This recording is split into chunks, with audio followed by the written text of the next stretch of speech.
Hey guys, tonight we're walking barefoot across sun-warmed clay flats on the quiet side of Molokai, where the Pacific breeze smells like salt and mango, and time takes longer to pass than anywhere else you've ever been. You're standing on a patch of red earth that looks like an alien landing pad, but is actually one of the most ancient and quietly brilliant inventions of the Hawaiian people. The air shimmers with heat, the ocean's just over your shoulder, sighing gently against the rocks, and before you stretches a neat patchwork of shallow ponds, flat, glistening, and very much alive. This isn't some industrial salt farm with machines and conveyor belts and chemical processes. No, you're in a sacred space where Hawaiians have used nothing but sunlight, seawater, and infinite patience to make some of the cleanest, most mineral-rich salt on Earth. There's no hum of machinery here, only the soft lap of a tide and the occasional squawk of a myna bird judging your technique. Of course, you probably won't survive this kind of lifestyle. Too slow, too humble, not enough Wi-Fi. But that's kind of the point. So before you get comfortable, take a moment to like the video and subscribe, but only if you genuinely enjoy what I do here. And I'd love to know, where are you listening from and what time is it there? Now dim the lights, maybe turn on a fan for that soft background hum, and let's ease into tonight's journey together. You dip your fingers into one of the shimmering pans and the water's warm, almost body temperature. It's been sitting here for days, slowly concentrating under the relentless Hawaiian sun. Every drop holds traces of volcanic minerals, coral dust, ancient rain, and generations of knowledge. It's not just seawater anymore. It's the beginning of peakai, Hawaiian salt. Your toes curl into the soft red mud beneath you, clay infused with iron oxide that tints everything in these beds a distinctive earthy crimson. There's something about the silence here that feels intentional, almost reverent. This isn't just a salt field, it's a legacy site. Every stone, every shallow pool was arranged by hand, and not recently. Some of these salt beds have been in continuous use since long before Captain Cook ever stumbled upon the islands and promptly got himself speared. The salt-making process begins with hauling seawater from the shore, sometimes by bucket, sometimes by tide, into large evaporation ponds. From there, it's a waiting game. The sun does its slow, steady work, and you mostly sit, watch, maybe rake gently here and there to keep the crystals forming evenly. It's an exercise in patience so pure it should come with a monk's robe and a warning label, may cause introspection. By now your skin is already slick with salt sweat and you haven't even done any real labour. This is just what the air does to you. The salt is everywhere, in your clothes, your hair, your pores. It gets into your eyelashes and makes your lips taste like you've been kissing the sea. You lean down to get a closer look. The smallest pools are already forming tiny crystals, jagged glassy edges beginning to coalesce in the hot still water. These are the first signs of harvest, and they come not with fanfare but with a whisper. You wouldn't notice them unless someone showed you. And tonight, that someone is Auntie Nalani. She's not in this section, officially, but you'll feel her presence anyway. Everyone around here talks about her like she's the Salt Queen. You're standing in her grandmother's old pans after all. Her family has been tending this land for over 100 years, though nobody's ever written it down. Around here, if it's not passed on in stories or calloused hands, it's forgotten, and the land forgets fast. Mainstream historians love to point out that Hawaiians didn't have salt mines. No big chunks of crystal carved from mountains, no medieval boiling pots or briny underground tunnels. But what they did have was solar desalination thousands of years before anyone had a scientific term for it. They knew exactly how long to leave the water out, how to manage the depth of each pan, how to tweak the clay's porosity so the moisture evaporated just fast enough, but not too fast. This was chemistry by intuition, geology by inheritance. Historians still argue whether salt-making was a specialised caste role in pre-contact Hawaii, or whether every coastal family had its own version of the practice. There's limited archaeological evidence, and oral histories tend to contradict each other depending on which island you're asking about. But one thing's clear, salt was life, and making it was never just about flavour.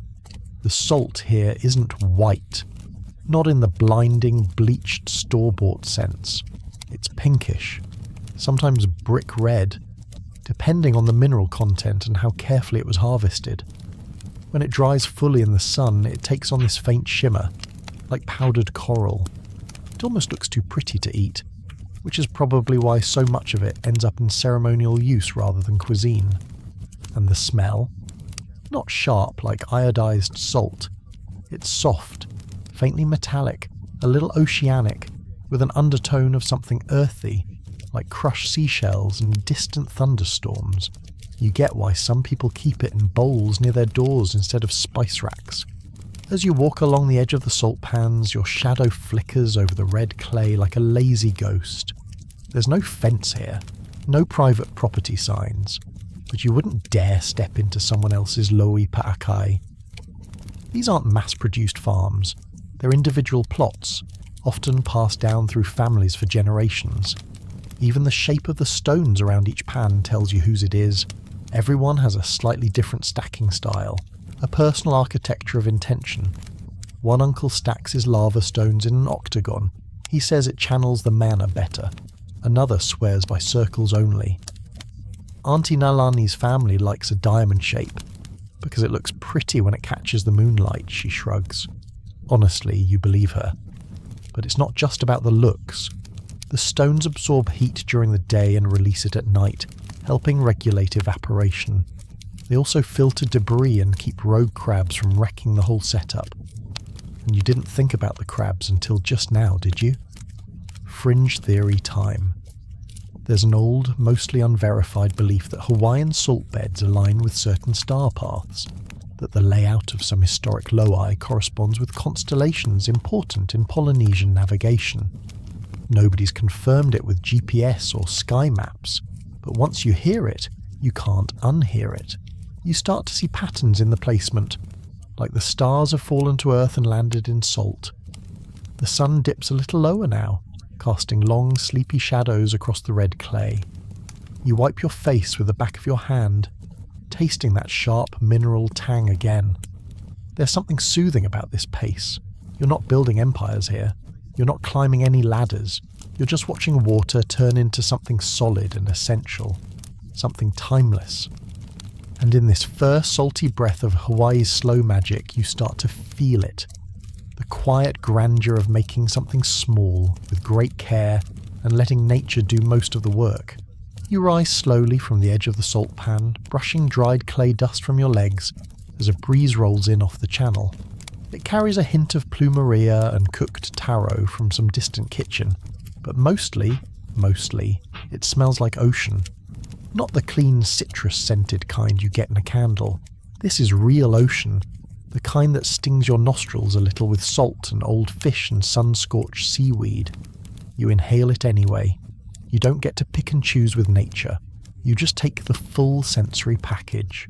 Your path slopes gently uphill, away from the tide toward the sleepy salt village of Kaunakakai.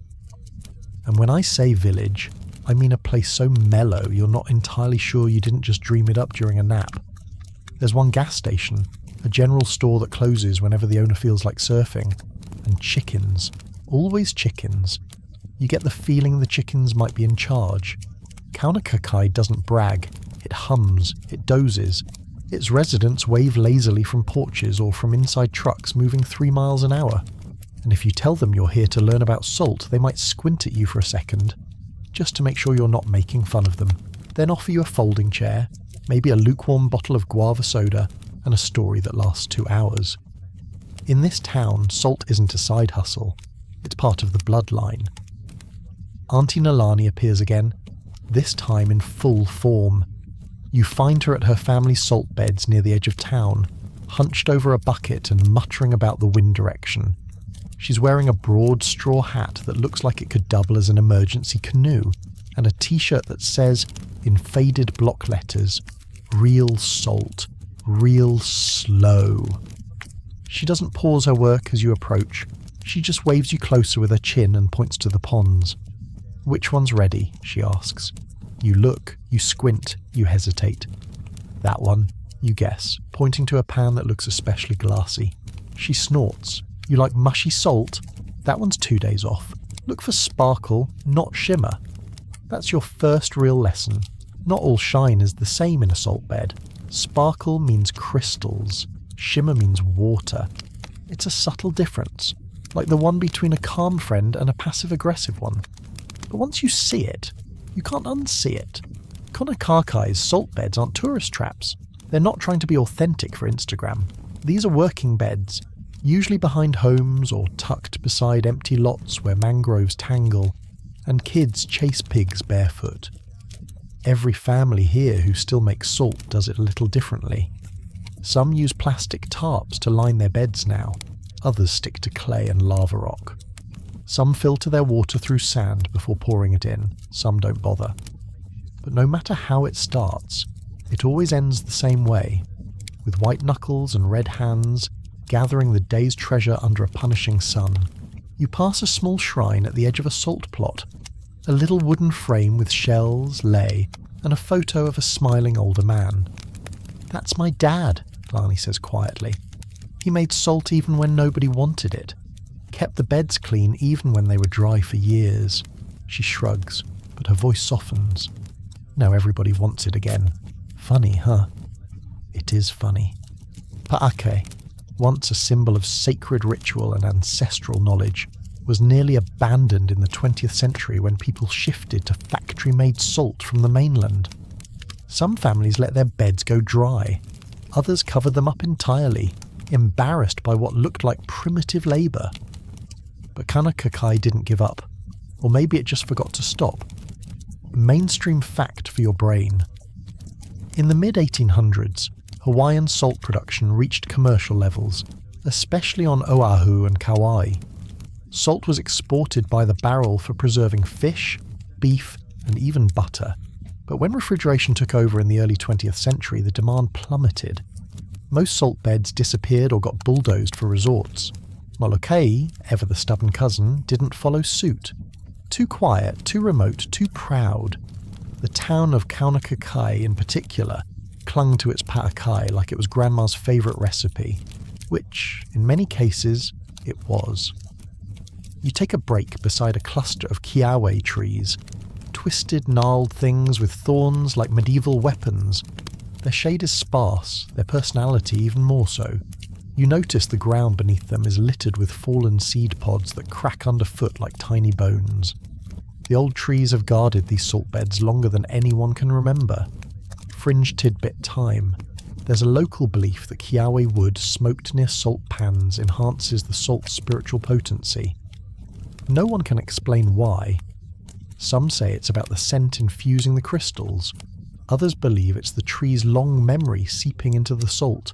Historians, they mostly roll their eyes, but they also take a pinch home when nobody's looking.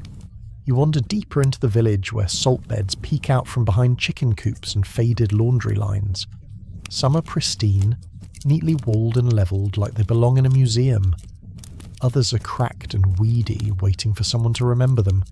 And everywhere you go, someone wants to tell you what salt means to them. To one auntie, it's the only thing her baby would eat when he was teething.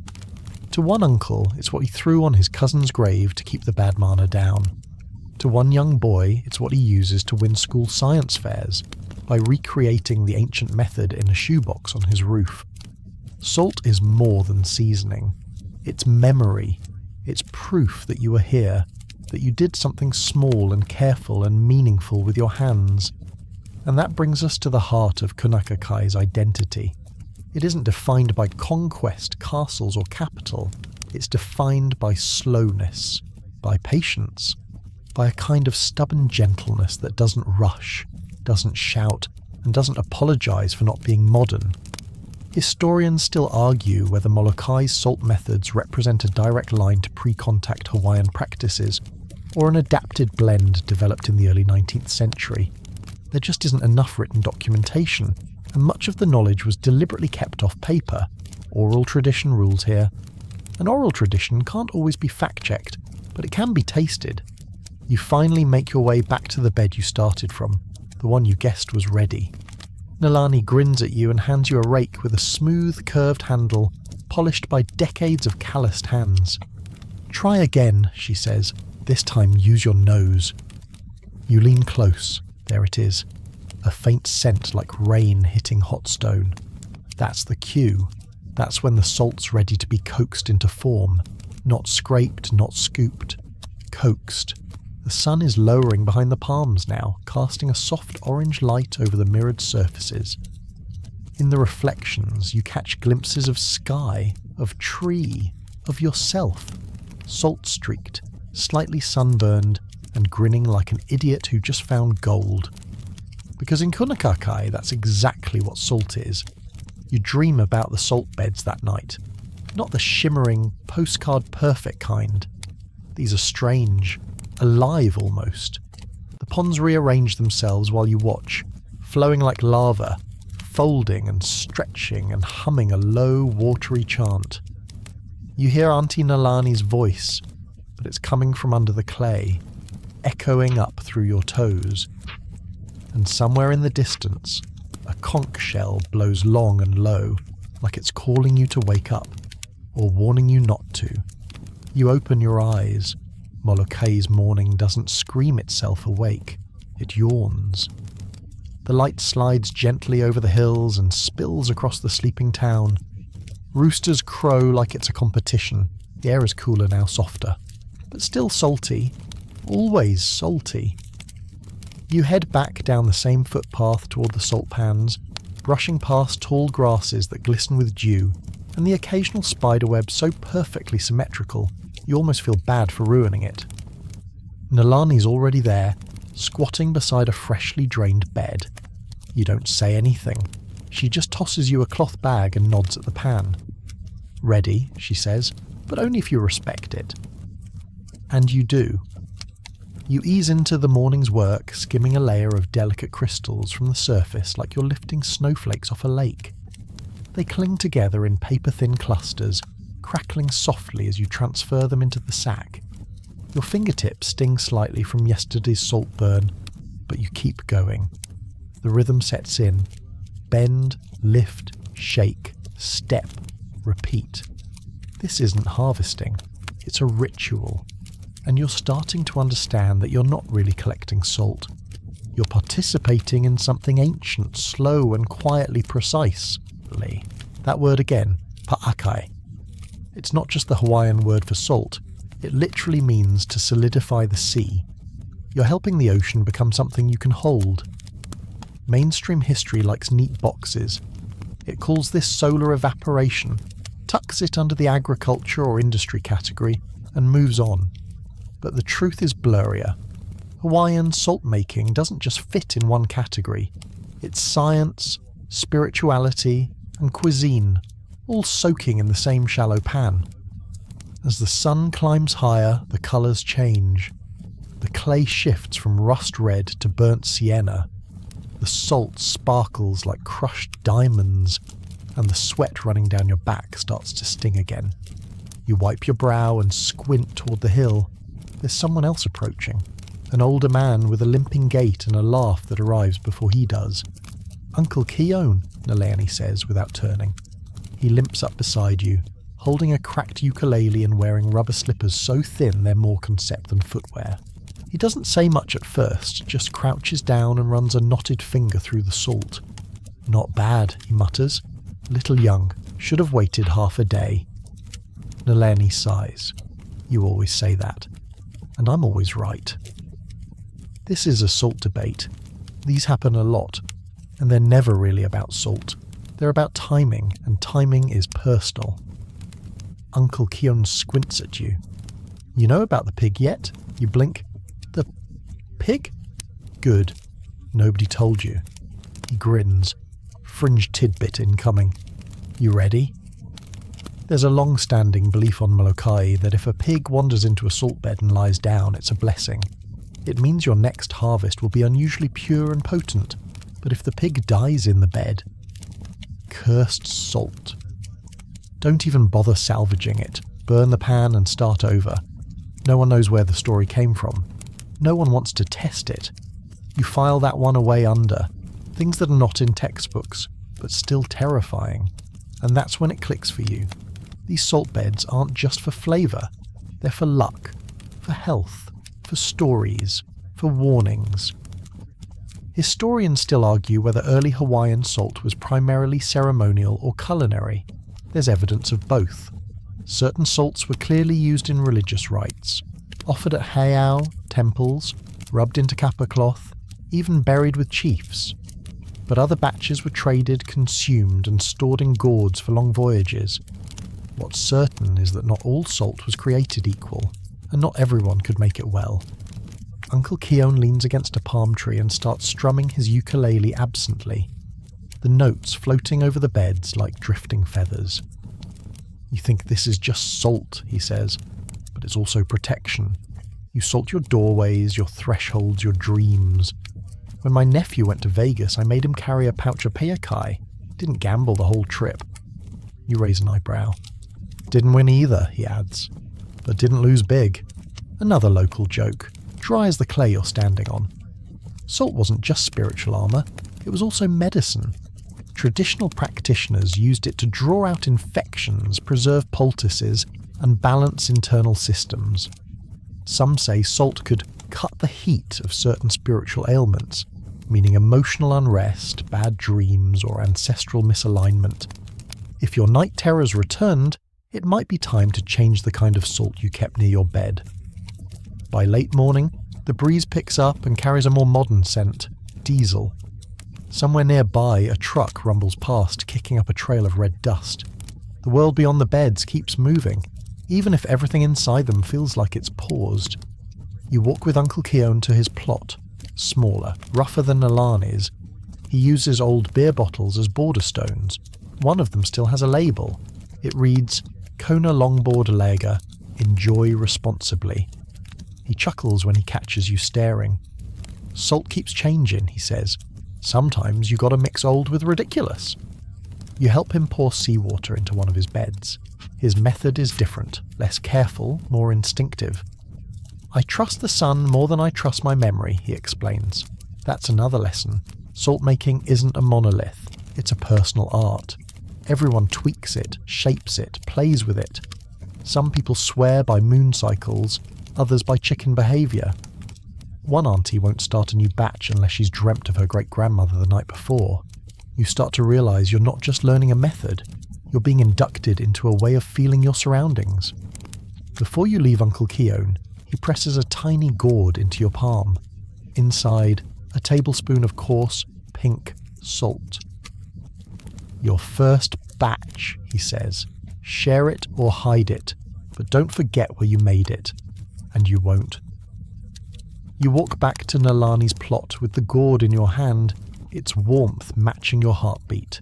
You pass more beds, more people, more unspoken rules etched into clay and habit. Some of the beds are covered with palm fronds resting between cycles.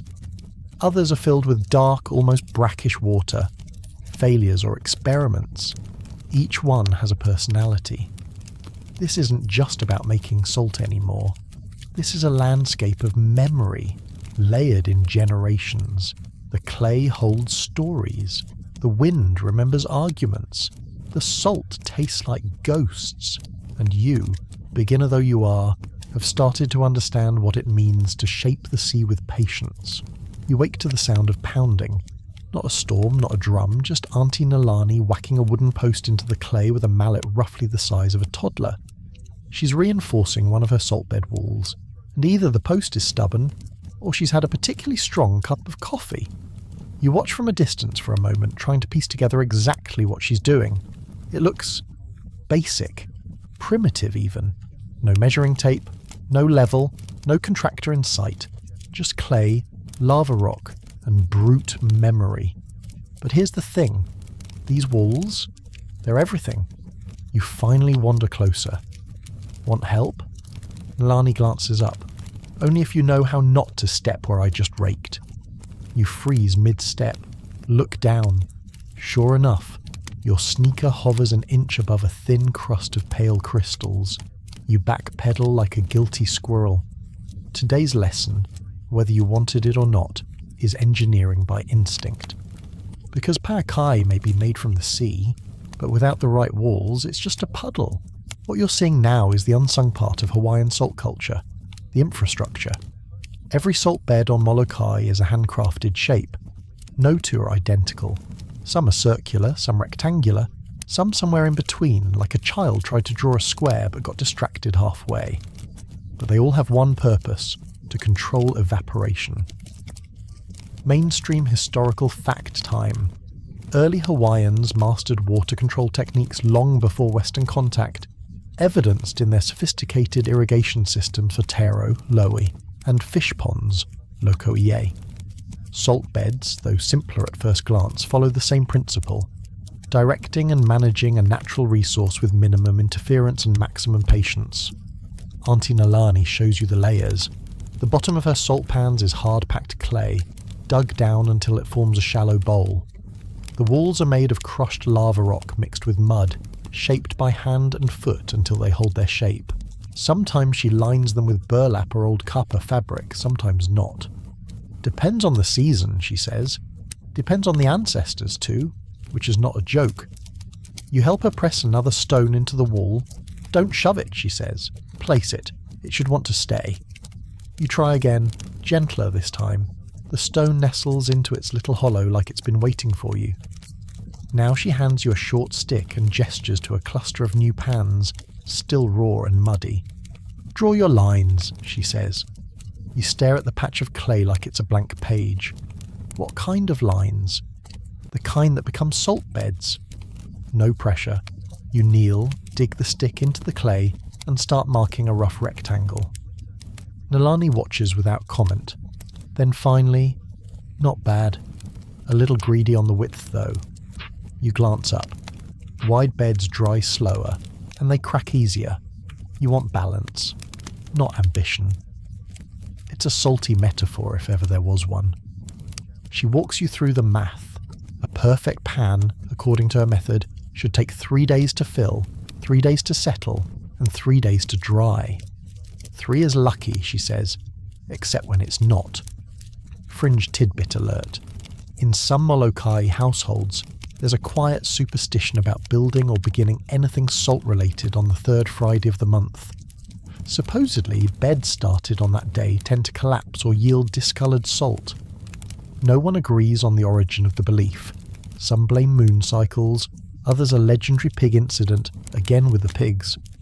But even skeptics avoid that Friday just in case. You spend the morning shaping your very first salt pan. It's messy. Your knees sink. Your fingers blister. At one point, a centipede scuttles out of a crack and nearly makes you abandon the whole process and move to a non-centipede continent. But Nalani just laughs. They like the clay, she says. Means it's good clay. Oh, when the bed is done, she blesses it. Not with a chant, but a splash of seawater from a gourd. There, she says, now it's real. You sit back and admire your work. It looks wobbly, slightly lopsided, definitely handmade. But it's a start. And that's the real revelation of the day. Hawaiian salt making is architecture. You thought it was just crystals in sunshine. But before the sparkle, there's structure. Before the harvest, there's the blueprint, drawn with sticks, sweat, and memory. Historians still argue whether the rectangular salt pans commonly used today are truly ancient or adapted from post-contact agricultural models introduced by missionaries or ranchers. There are few pre-contact depictions, and much of the traditional knowledge was kept orally, passed down through demonstration rather than writing. Some scholars believe the salt beds may have once been more circular or irregular, changing over time with convenience and climate. But regardless of shape, the logic remains the same. Hold the sea in place long enough for the sun to do its work. You and Nalani spend the afternoon patching leaks in her older pans. These walls, though thick, do erode over time. The wind eats them, the salt eats them. Even too much love can eat them. See this one, she says, pointing to a particularly crooked wall. My uncle made that when his first wife left him. He just built in a circle all day, said it helped. You nod. You get it. These beds aren't just tools, they're therapy, they're testimony. By late afternoon, the beds you shaped are dry to the touch. Not ready for water, but close. You press a finger to the clay and feel the warmth sink into your skin. A thought occurs to you. This island has no salt factories, no conveyor belts, no forklifts, just hands and sunlight and gravity. And somehow, that's enough. You walk the perimeter of your little pan one last time before packing up. You trace the lines with your toe, like tucking a child into bed. The ocean will come soon, and you'll be ready. As you leave, you ask Nalani how long her family has used this plot of land. She shrugs. Before memory, she says. That's not poetry. That's genealogy. She waves as you go. Be back early, she says. Tomorrow we talk about water, and not the bottled kind. You nod, already tasting the ocean on your tongue. The ocean looks different when you're told to fetch it. It's no longer just scenery, not a postcard backdrop or something to float your worries in. Today, it's raw ingredient, source, partner. You walk down the dusty trail with 2 large plastic buckets, one in each hand, feeling a little like a very confused contestant on some Weird Island version of Top Chef, Ancestral Edition. The prize, salt, the penalty, sore shoulders and mild sunburn. Auntie Nalani had given you one instruction before you left. Only bring back the good stuff. You didn't ask what that meant. You figured you'd know when you saw it. Now you're not so sure. You reach the rocky shoreline as the tide is mid-rise. It's not a sandy beach. Molokai doesn't do those everywhere. This part is lava rock, jagged and slippery, with tide pools that gleam like mirrors and smell gloriously alive.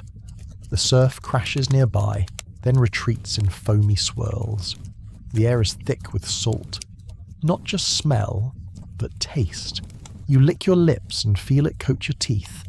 You crouch near one of the tide pools and dip a finger in. The water's warm but not hot. Clear, not cloudy. You remember Nalani's words from yesterday. If fish avoid it, so should you. So you watch. Sure enough, tiny darting shapes skitter past just beneath the surface. Minnows, crabs, maybe something slightly less adorable with too many legs. This one will do. You fill the buckets carefully, not wanting to stir up sand. Let the sea come quiet, Uncle Keown had once muttered. Loud water makes ugly salt. Mainstream fact, Hawaiian salt making starts with kawai kai, literally the sea water. But not all seawater is equal. Harvesting the right salinity at the right time of day can change everything. Traditionally, salt makers preferred collecting water in the early morning, just as the tide turns. Some swear that the water's chi, or mana, is stronger then. Others say it's just less turbid. Either way, it's a ritual. You lug your full buckets back up the path, arms aching, breathing heavy. Somewhere along the trail you consider dumping one and claiming a mongoose stole it. But you don't. You power through, and when Nalani sees you dragging them toward her pans, she just nods. You didn't spill, she says. That's rare. She helps you pour the water into one of the newer beds, the one you carved yesterday. It's your first real fill. The seawater spreads out slowly, curling into the corners, settling into a thin, shimmering sheet. You can already see tiny bubbles rise to the surface. It smells like possibility. You'll know in 2 days if it's good, she says. Then she points to a nearby pan filled with greenish water. That one? Bad pull, too much algae. Still usable, but won't be pretty. So much of this process is trial and error. And patience, always patience, fringe tidbit time. On some parts of Molokai, salt makers whisper to the ocean before each fill. Not loud, not formal, just a line or two, something like, "Give clean, stay long." It's not a chant exactly, more like an agreement. Some even promise offerings in return, fruit, flowers, or help for a neighbour. The idea is reciprocity. You don't take salt, you receive it, and the sea keeps a tab. Nalani crouches beside the pan, examining how the sunlight hits the surface. "This batch might pink," she says. "Pink, you ask?" She grins. "Best kind. Rare." Historians still argue whether pink salt was a deliberate goal in ancient times or a happy accident. Some claim it was tied to iron content in the local clay. Others argue it reflected certain seasons or microbial blooms.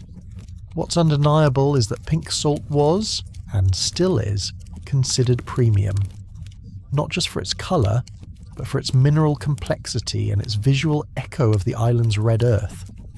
You dip your fingers into the new pan. It's like touching silk. The water's not cold anymore. It's warm from the sun, but still alive with motion. Now comes the waiting. The next few hours stretch long and lazy. You help skim algae from older pans using a bamboo tool shaped like a cross between a spoon and a rake.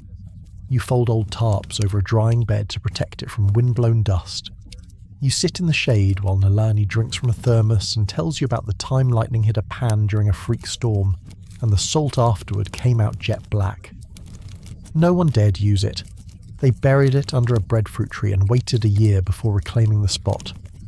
"Lightning's not a joke," she says. "It burns more than trees." You nod like you've been struck before. You haven't. But your skin's been kissed enough by this sun to feel mildly electrified. As the afternoon fades, you walk the rows of pans like someone checking on patients. Some beds are glossy and flat, like panes of glass. Others are cloudy with fine silt. A few have tiny ridges beginning to form, whispers of future crystals. You reach one pan that smells sharper than the rest, almost metallic. "Too much iron in the water," Nalani says behind you. "Won't taste right. Might even turn orange." You lean closer. Sure enough, the clay beneath is streaked with rust. Not harmful, but not ideal.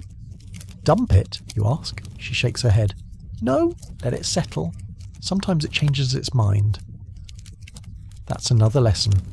The ocean doesn't follow your schedule. It's moody, complex, more co-worker than commodity. And sometimes, if you wait long enough, what seemed ruined becomes usable. Sometimes salt just needs to think about things. You return to your own pan. The water's calmer now. The surface has begun to skin over. Not with salt yet, but with potential. You crouch beside it and trace a circle in the wet clay with your fingertip, careful not to disturb the water. This bed has your mark now. It remembers you. Later, as the sun leans west, you help carry seawater to another auntie's plot. Her name is Malia, and she's in her 80s, but she moves like someone who made a deal with time itself. Her beds are different.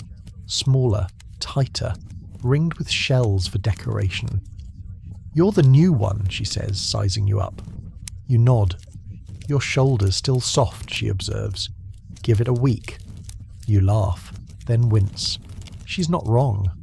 Malia teaches you how to read the water for tiny changes in salinity, how it thickens imperceptibly, how light bends differently when salt starts to form. You listen, spellbound. To her, salt isn't just substance, it's signal. And finally, just before you leave, she shows you a hidden pan tucked behind a cluster of napaka bushes. "This one," she whispers, "I only fill during eclipses." You wait for her to elaborate. She doesn't. Just smiles. Salt, you're learning, is like poetry. Everyone has their own stanza. Back home, your body hums with fatigue. Your hands smell like the sea. Your dreams that night are full of glassy water and whispering tides and that black salt Nalani buried under the breadfruit. And in the distance, the ocean waits, patient, eternal, and ready for its next offering. You find yourself stepping into ancient Hawaii, long before bustling ports or steamships changed the landscape. Back when the islands were wild and vibrant, alive with the heartbeat of the ocean and the steady pulse of the land beneath your feet. The sun presses warmly on your skin, carrying the sweet, heavy scent of tropical flowers and salt air that drifts from the crashing waves along the rugged black lava shores. The rhythmic sound of the surf crashing against jagged rocks forms a steady, soothing soundtrack, one that has echoed for centuries. You stand at the intersection of nature's power and human ingenuity, a place where ancient Hawaiians carved a thriving civilization out of volcanic rock and ocean spray. The Hawaiian archipelago stretches out before you, 8 main islands and dozens of smaller ones, scattered like jewels across the vast Pacific Ocean, 1,000 miles of fiery peaks and fertile valleys shaped by volcanic forces. This is a land of extremes: scorching sun, sudden rain, deep green forests and barren lava flows. Yet this harshness is also a crucible for resilience, and the people who inhabit it have mastered living in harmony with their environment. Mainstream historical fact: by the late 18th century, before Captain Cook's arrival in 1778, the Hawaiian Islands already boasted a complex and well-established society. The islands were divided into chiefdoms ruled by alii, chiefs, who governed their people with both political authority and spiritual power. The society was highly stratified, with clear distinctions between nobility, commoners, and specialized roles like priests, kahuna, and skilled craftsmen. This social structure helped maintain order, distribute resources, and keep balance with the natural world. As you walk through a small village, you notice how life is intertwined with the land and sea. Villagers tend to taro patches, the cornerstone of Hawaiian agriculture, where taro plants stand tall, their leaves glossy and broad, thriving in irrigated terraces called lo'i. These stepped fields channel fresh water from mountain streams, carefully managed through an intricate system of ditches and stone walls. The importance of taro cannot be overstated. From it comes poi, a sticky, mildly sour staple that nourishes bodies and souls alike. You watch as families work together, men building outrigger canoes for fishing and voyaging, women weaving mats and baskets from pandanus leaves and coconut fibres, children learning through stories and play. The knowledge of the environment is passed orally, through chants and legends that embed practical skills and spiritual lessons. A quirky tidbit: the Hawaiians created an ingenious aquaculture system called Loko I'e, carefully engineered fish ponds built along the coast. These ponds had stone walls with sluice gates that allowed young fish from the ocean to enter, but prevented adult fish from escaping. This sustainable fish farming technique was remarkably advanced, supporting large populations without depleting wild stocks. Some of these loko'aia still exist today, testament to ancient Hawaiian engineering skills. As you stroll along the shoreline, you encounter fishermen paddling sleek outrigger canoes, their movements fluid and practiced. They skillfully navigate currents, tides and winds, using knowledge passed down for generations. Their tools are simple but effective: nets woven from native plants, spears tipped with sharpened wood or bone, traps fashioned from coral and rocks. Every catch honours the ocean's generosity.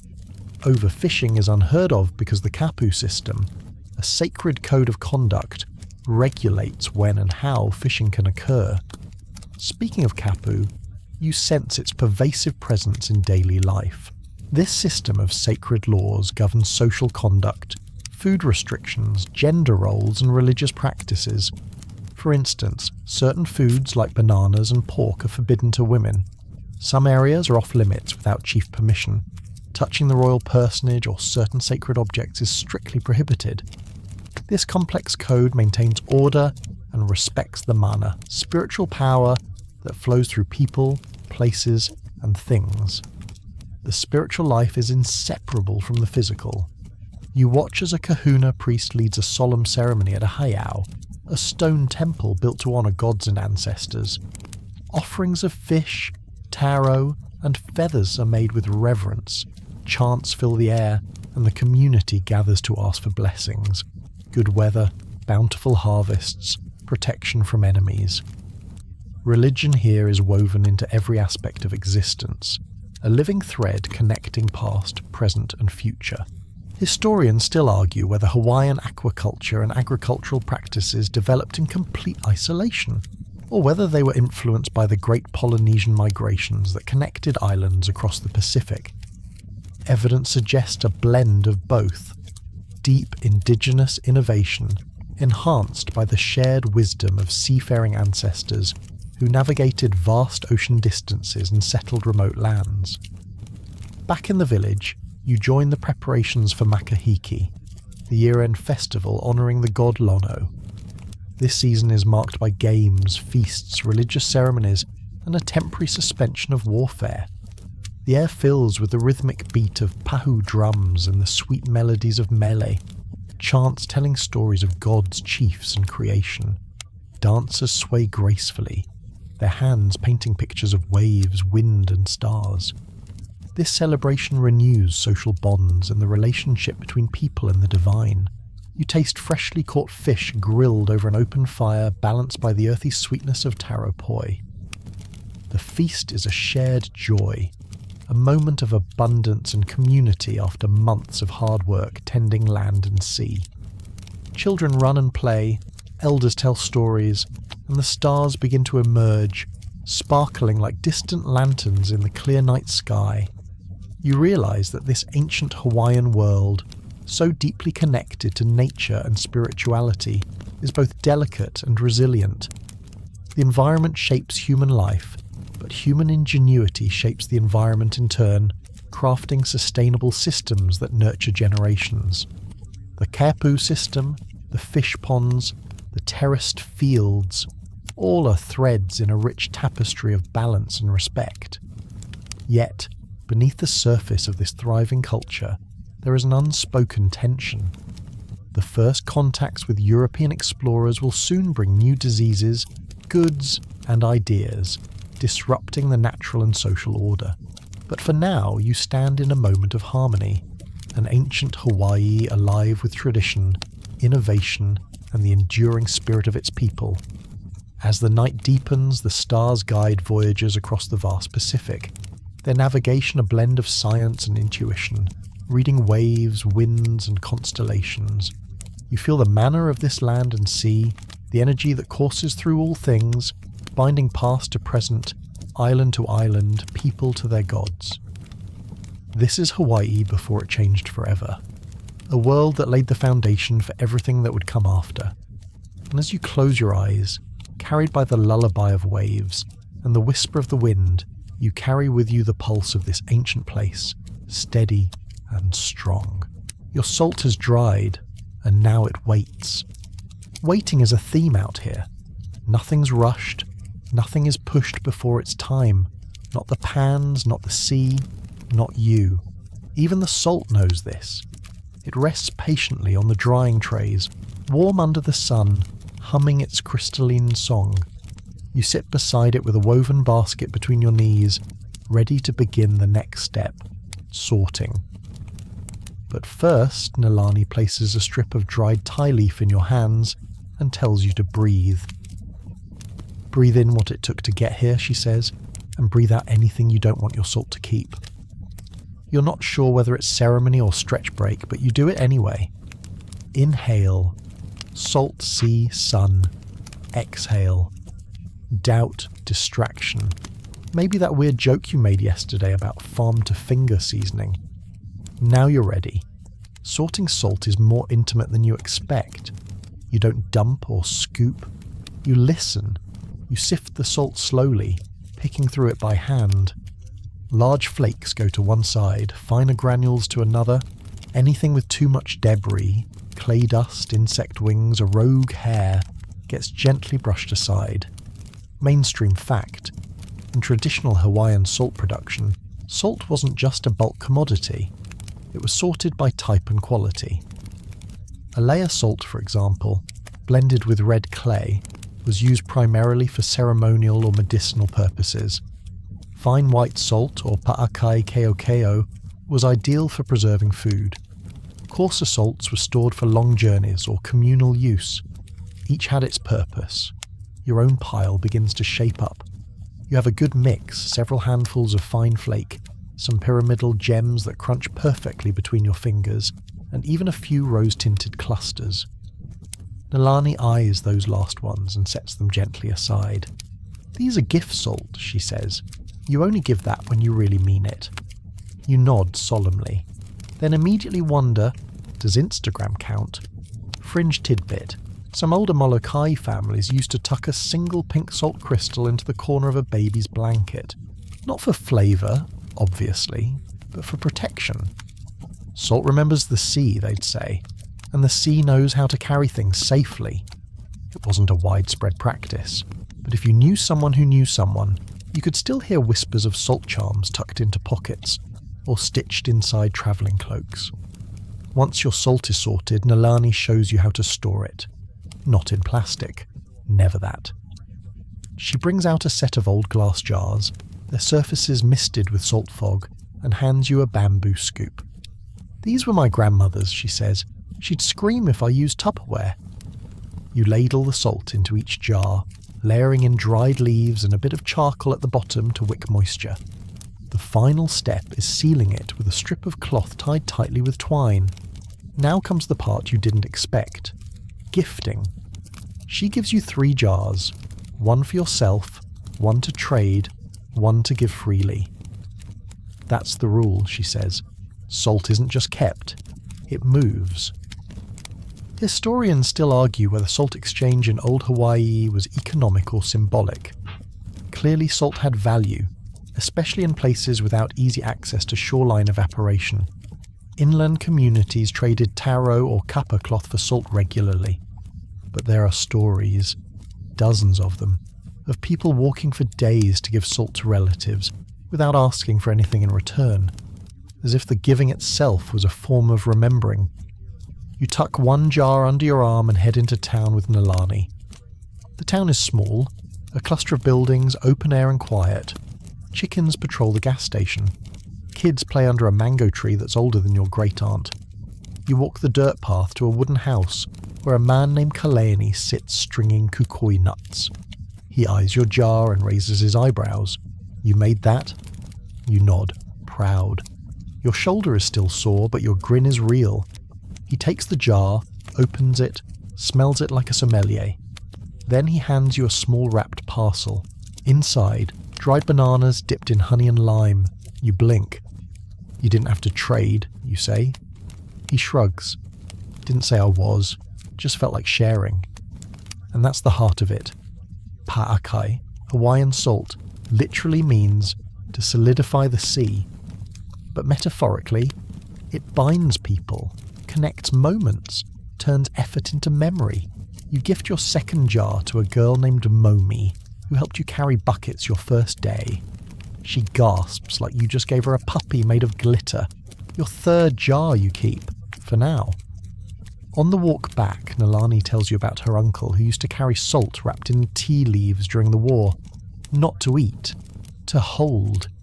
He'd touch it during rough moments, whispering to it like it was a prayer stone. After the war, he brought it home, unwrapped it, and used it to season fish at a funeral. Said it had tasted like the world. You get it now. Not all salt is culinary, some salt is memory. That night you sit by your pan again. The water is gone, the clay is dry, and your next batch is ready to begin. You fill it again, carefully. This time the sea feels warmer, friendlier, like it knows your name. As the moon rises, you think about the jars in homes across the village. Your salt. Travelling in people's hands, stories, soups. You came here to learn, to help, to taste history. But somewhere between the buckets and the gift jars, you became a salt maker. And your salt? It's no longer waiting. It's moving. You wake to roosters again. And again you curse their audacity. But there's no staying annoyed. Not when you step outside and see your pan glowing pale pink in the early light. The salt crystals are starting to shape again, and this time, you're ready. Nalani meets you barefoot, holding a bundle of tie leaves and something small wrapped in cloth. "Today," she says, "we talk about how we keep it." You raise an eyebrow. "Salt?" you ask. "No. The knowledge, the remembering, the passing down." She hands you the cloth. Inside is a small flat stone. etched with a circle and a wave. That's a kupuna stone, she says, carried by elders who taught salt work. Each family has their own mark. This one belonged to a woman named Pua who taught my grandmother. Her initials are in the back, scratched in with a fishbone. You trace the lines, barely visible. You ask how old it is. Nalani shrugs. Old enough that nobody questions it. Mainstream historical fact. Hawaiian salt making was largely a family-based tradition, with lineages of salt farmers, kuaina, or rural working-class keepers of cultural practice, handing techniques and pan sites down through generations. In some families, you weren't even allowed to walk near the pans unless you were blood or chosen. You tuck the stone carefully into your pocket, humbled. This isn't just salt anymore, it's inheritance. Fringe tidbit. There's a local story about a boy on Kauai who tried to skip the traditional apprenticeship. Just filled a pan and waited. He got mould. Black, smelly mould. His grandmother didn't scold him, just handed him a broom and made him scrub the entire salt patch while singing every family song he could remember. The mould never returned. Today, you start your first apprentice journal. It's a battered notebook with a cartoon honu on the cover and a pen that leaks slightly. You begin jotting notes. 6:20 a.m, salt starting to frost. Light breeze. No ants. Nalani wearing tie-dye again. This isn't for Instagram, this is for memory. Yours. As the sun climbs, Nalani walks you over to a side building you hadn't noticed before. A single-room structure, shaded by coconut palms and half covered in hanging fishing nets.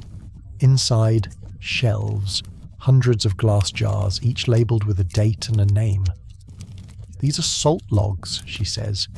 We don't just record, we taste our history. She pulls down one from a decade ago. Kepaniwai, 2013.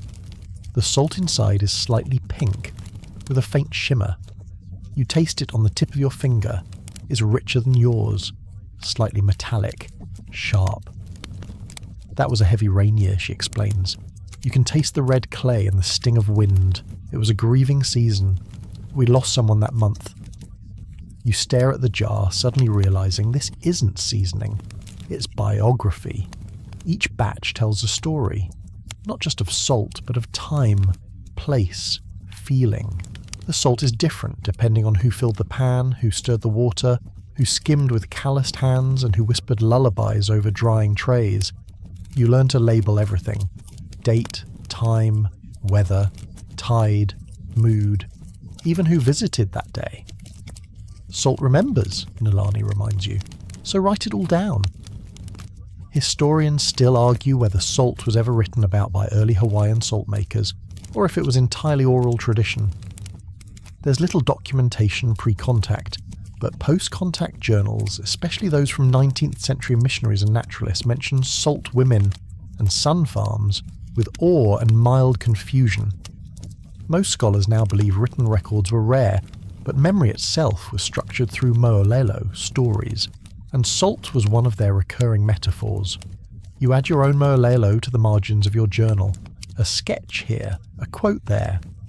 You write down Cleone's line from the other day. Salt doesn't ask to be known, it just asks to be felt.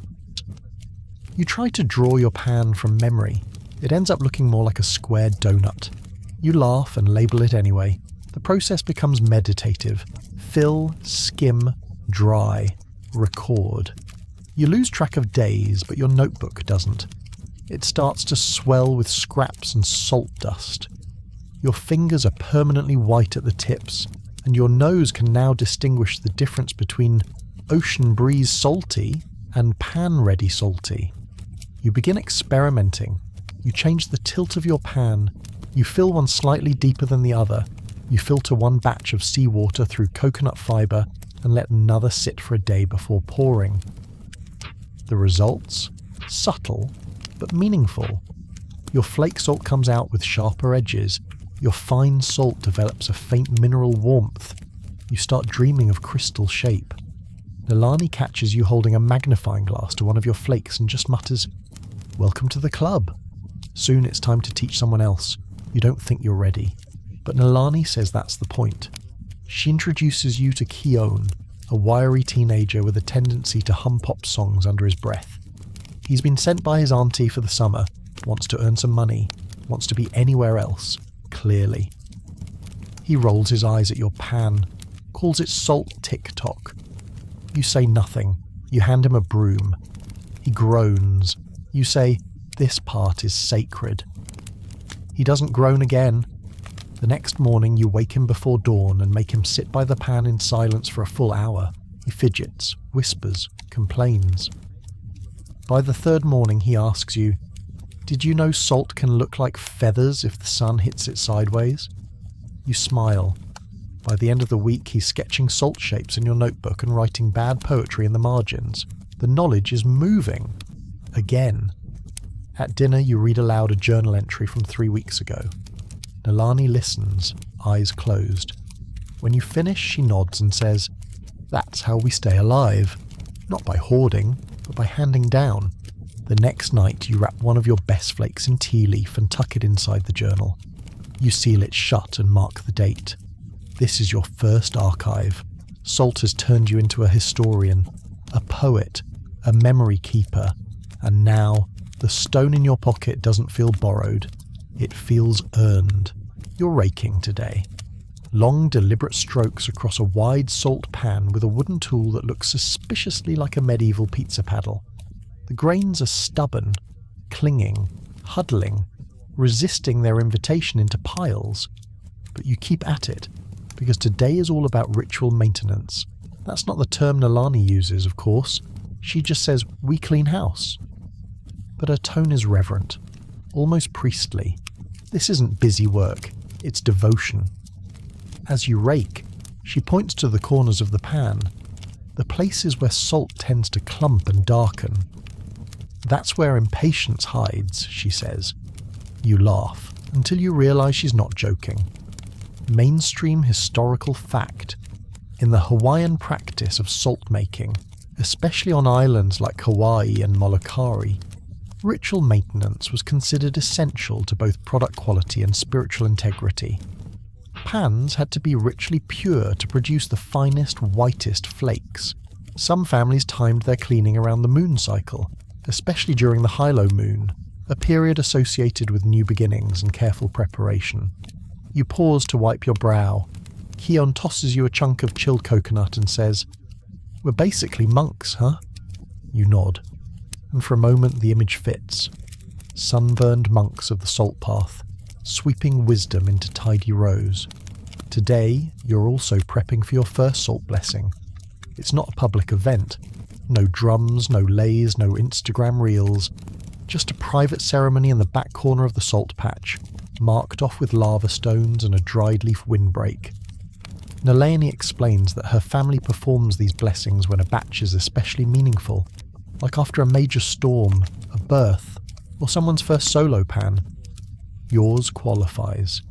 You bring your finest jar, the one sealed with tie leaf and wrapped with your best knot. You kneel beside it. Nalani speaks softly, in Hawaiian. You don't understand every word, but you catch the rhythm, the lift and fall. You hear the name of the sea, you hear the word for patience.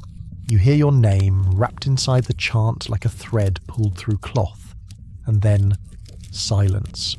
You feel your hands tingling, not in a spooky, mystical way, more like a recognition, like your hands have suddenly realized how much they've touched, carried, shaped.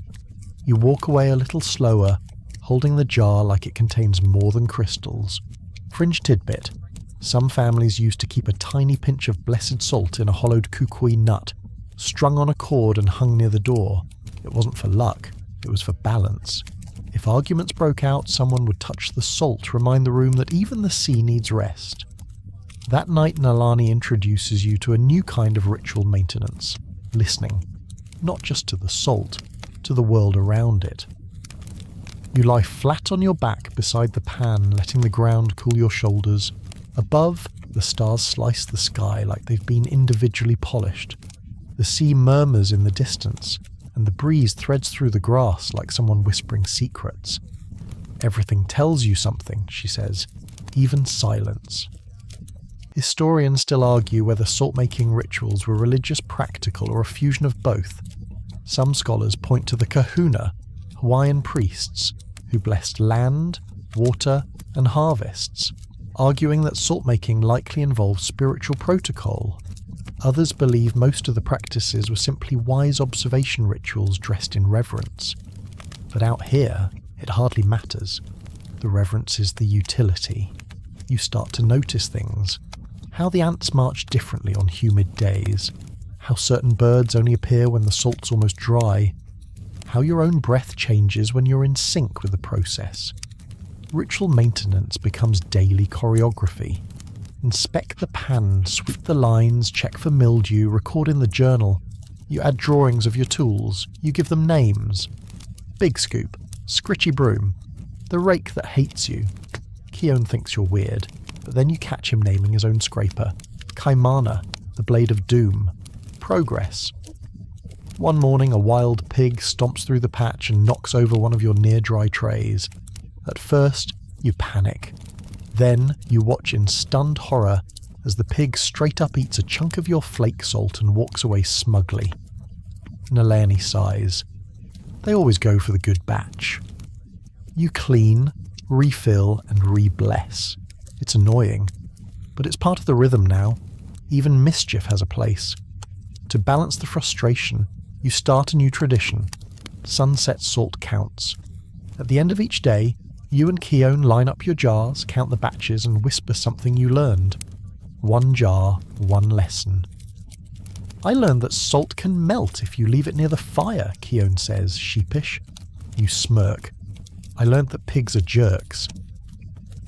One night your whisper is quieter. I learned I don't need to rush. That night you dream of salt rising like fog, forming words in the air. You wake with a phrase in your head you've never heard before. Ahe kai ke aloha. Love is like the sea. The next day you paint it on the side of your journal. Now you're the one teaching Keone how to clean without scraping too hard. You're the one checking the moontide charts. You're the one deciding when to pause and recenter. That's when it hits you. Ritual maintenance isn't about salt, it's about you. Keeping yourself clear, steady, tuned, so that what you make, what you give, carries something better than chaos. You're not just making salt, you're keeping time, you're holding space. You're learning how to stay soft in a hard world, just like flake salt. Today, the air feels different. The morning sun is soft but insistent, casting long golden fingers across the salt pans where you've been working day after day. The breeze carries a sharper salt scent, mingled with something faintly green and alive. As you stand beside your pan, you notice your gaze drifting farther than usual, toward the wide, restless horizon where the sea meets the sky. That endless, shimmering blue seems to pulse with a life of its own, and suddenly you want to understand the story behind the salt, the invisible journey from ocean to crystal. Nalani watches your quiet reverie and smiles. The sea and salt, she says softly, are two halves of the same story. You can't really know one without the other. You nod slowly, but the truth of her words pulls you. So today, instead of raking or skimming, you follow her down the jagged path toward the shoreline. The beach is a wild, untamed place. Black lava rocks jut out like ancient bones from the sand, scattered among tumbled seaweed and shimmering tide pools filled with water so clear it seems to hold the sky itself. The salt pans feel peaceful compared to this chaos of rock and wave and life. You crouch beside a pool where tiny shrimp dart back and forth, their translucent bodies catching the sunlight like fragments of glass. Nalani stoops to scoop seawater into a coconut shell bowl, letting it drip slowly through her fingers. This is where everything begins, she says. The salt, the flavour, the life, all start right here. Mainstream historical fact. Traditional Hawaiian salt makers didn't just scoop seawater randomly from the shore. Instead, they carefully chose their water sources. Tide pools, coastal inlets, spots where currents kept the water clean and flowing. This selection process was vital for producing salt that was pure and flavourful, free from contaminants. Families would watch the tides, the moon and the weather, understanding the delicate balance that nature demanded. As you peer closer, you notice the tiny creatures moving through the pools, ope, small shrimp-like animals that have been part of this ecosystem for centuries. Nalani points to them with reverence. If the ope are here, the water is good. They're the ocean's little guardians. Fringe tidbit. Some elders tell stories of how salt makers would release handfuls of these ope and small crabs back into the ocean before filling their pans, a ritual to honour the sea and maintain balance. This wasn't just superstition, it was a quiet pact. The salt makers took what they needed, but they always gave back, ensuring the sea could continue to give life. You mimic Nalani's careful filtering method, pouring seawater first through a thick mat of woven coconut fibres, then through a finer mesh made from ei vine. It feels almost sacred, the way each step demands patience and respect. This water, you realise, carries not just salt, but stories and spirits of the sea. Historians still argue whether early Hawaiian salt makers understood the precise science of crystallization, or if their knowledge was purely empirical and passed down through generations orally. There are no written formulas, no textbooks, yet the evidence of their skill is clear. Carefully chosen waters, filtering techniques, and the timing of salt harvest all point to an intuitive grasp of chemistry that was as much art as science. The day stretches on. You learn about how rainstorms affect the seawater's salinity, how after a downpour the pans need more frequent attention to prevent the salt from becoming muddy or spoiled. You start to record these changes in your journal, noting the sky, the temperature, the direction of the wind. Slowly you feel yourself becoming a student, not just of salt, but of the ocean's moods. By afternoon, Nalani leads you toward a coral reef just beyond the shore. You carefully step over warmed lava rocks, the sea foam lapping at your ankles as she explains the reef's vital role. The reef protects our shore, she says, but it also protects our salt. Healthy reefs mean clean water, and clean water means good salt. If the reef dies, the salt tastes bitter. You imagine the reef as a massive underwater fortress, a living wall of coral and fish guarding the fragile balance that lets your salt pans thrive. As the sun begins to dip, you collect seawater one last time for the day. The cool liquid slips through your fingers, and for a moment you feel deeply connected, not just to the salt, but to the entire ocean system that makes it possible. You realise this water isn't just the beginning, it's the very heart of your work. That night, you dream of swimming through glowing reefs, surrounded by schools of bioluminescent fish. The water is weightless and silent, broken only by the gentle hum of life. You reach out and touch a cluster of salt crystals growing on coral branches, delicate, shimmering like stars caught in the sea. When you wake, you write a new entry in your journal. Salt is the sea's memory made solid. Your apprenticeship has deepened beyond technique. You're becoming a keeper of balance, a guardian of this delicate dance between sea and land. You think of the jars you've sealed, the stories they hold, and the vast ocean that gave you your start. You wonder, almost whispering, if the sea remembers you too. Outside, the tide rolls in, steady, patient, eternal, and you feel just a little more ready for whatever comes next. You wake before dawn, when the world is still draped in the soft blue-grey of early morning. The ocean whispers somewhere in the distance, its gentle rhythm a steady, calming pulse that blends with your own heartbeat. Today feels different, charged with quiet anticipation, as if the entire island holds its breath along with you. Today you're going to harvest salt for the first time. You slip out of your bedding and step outside. The air is cool and crisp, carrying the faint, briny scent of the sea.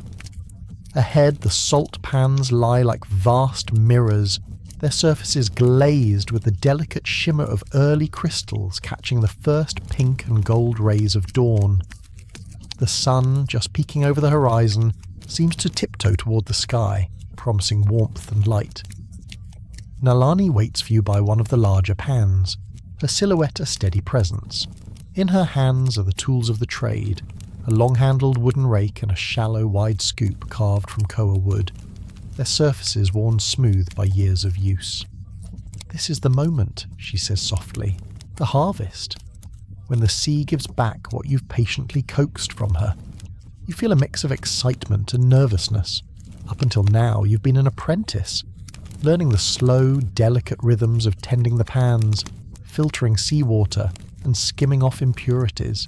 But today, your hands will do the work that transforms ocean water into pure salt. Mainstream historical fact: harvesting salt in traditional Hawaiian salt making was a skilled, almost sacred process.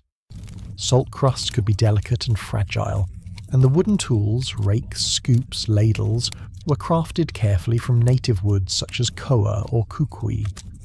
These tools were not mere utensils but precious heirlooms, passed down through generations and sometimes carved with symbols to honour the ocean spirit.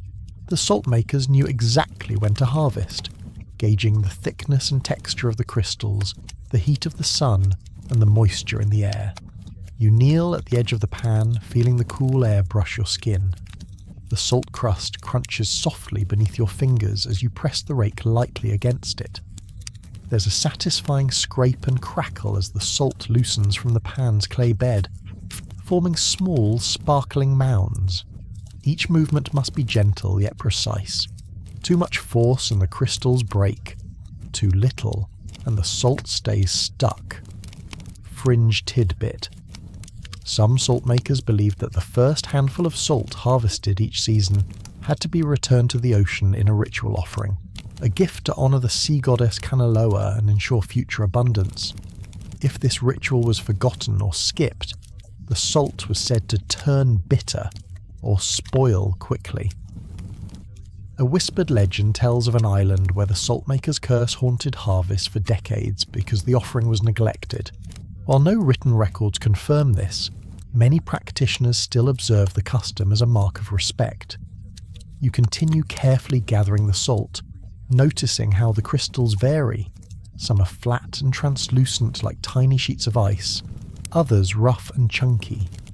Nalani explains that factors such as evaporation speed, temperature, and even the clay and stone of the pans influence the size and texture of the salt crystals. The salt is a living thing, shaped by nature and the maker alike. You pile the salt on the edge of the pan, protecting the fragile heaps from wind and stray debris. The sun's warmth dries them further, helping any moisture evaporate. Soon, these mounds will be moved onto drying mats woven from lauhala leaves, their intricate patterns catching the light. The salt will rest there, drying until perfect for storage. Historians still debate whether Hawaiian salt makers engineered the shape and material of their pans to optimize crystal formation, or whether they accepted natural variations as part of their craft. Some argue the pans were carefully designed to control evaporation, while others see the process as an organic, fluid collaboration between human skill and nature's whims. As you work, Keone approaches, eyes wide with curiosity. He tries to mimic your rake strokes, but ends up sending a fine cloud of salt dust into the air, making you both laugh. "Guess I'm better at stirring the ocean than gathering salt," he jokes, brushing salt crystals off his shirt. The harvesting feels like a quiet ceremony. Every stroke of the rake, every scoop of salt is slow and reverent. You sense that this is more than just work. It's a connection to the island, the ocean, and the generations before you who laboured under the same sun. When you finish, you and Nalani carefully carry the salt piles to the drying area. The mats are stretched across low frames, inviting the sun's heat and the gentle breeze to finish their work. The salt will remain here for days, hardening into the grains that have seasoned Hawaiian dishes and preserved foods for centuries. That evening, gathered around a fire, Nalani shares stories of her ancestors trading salt across the islands. Salt was not just seasoning, it was currency, a symbol of life and connection. It tied distant villages together, exchanged for fish, taro, or finely woven kapa cloth. You imagine the salt's journey, cradled in woven baskets, paddled across turquoise waves by canoe, exchanged at village markets alive with song and laughter. This salt in your hands is part of that living history, a bridge between past and present. You taste a pinch of the fresh salt, its flavour bright and clean with a hint of ocean breeze and sun-dried earth. The crystals melt slowly on your tongue, a reminder that everything around you, the sea, the land, the people, is connected in this fragile balance. That night your dreams carry you beneath the waves, where glowing reefs pulse with life and salt crystals cling like stars to coral branches. You swim weightlessly through this secret world, feeling both small and infinite.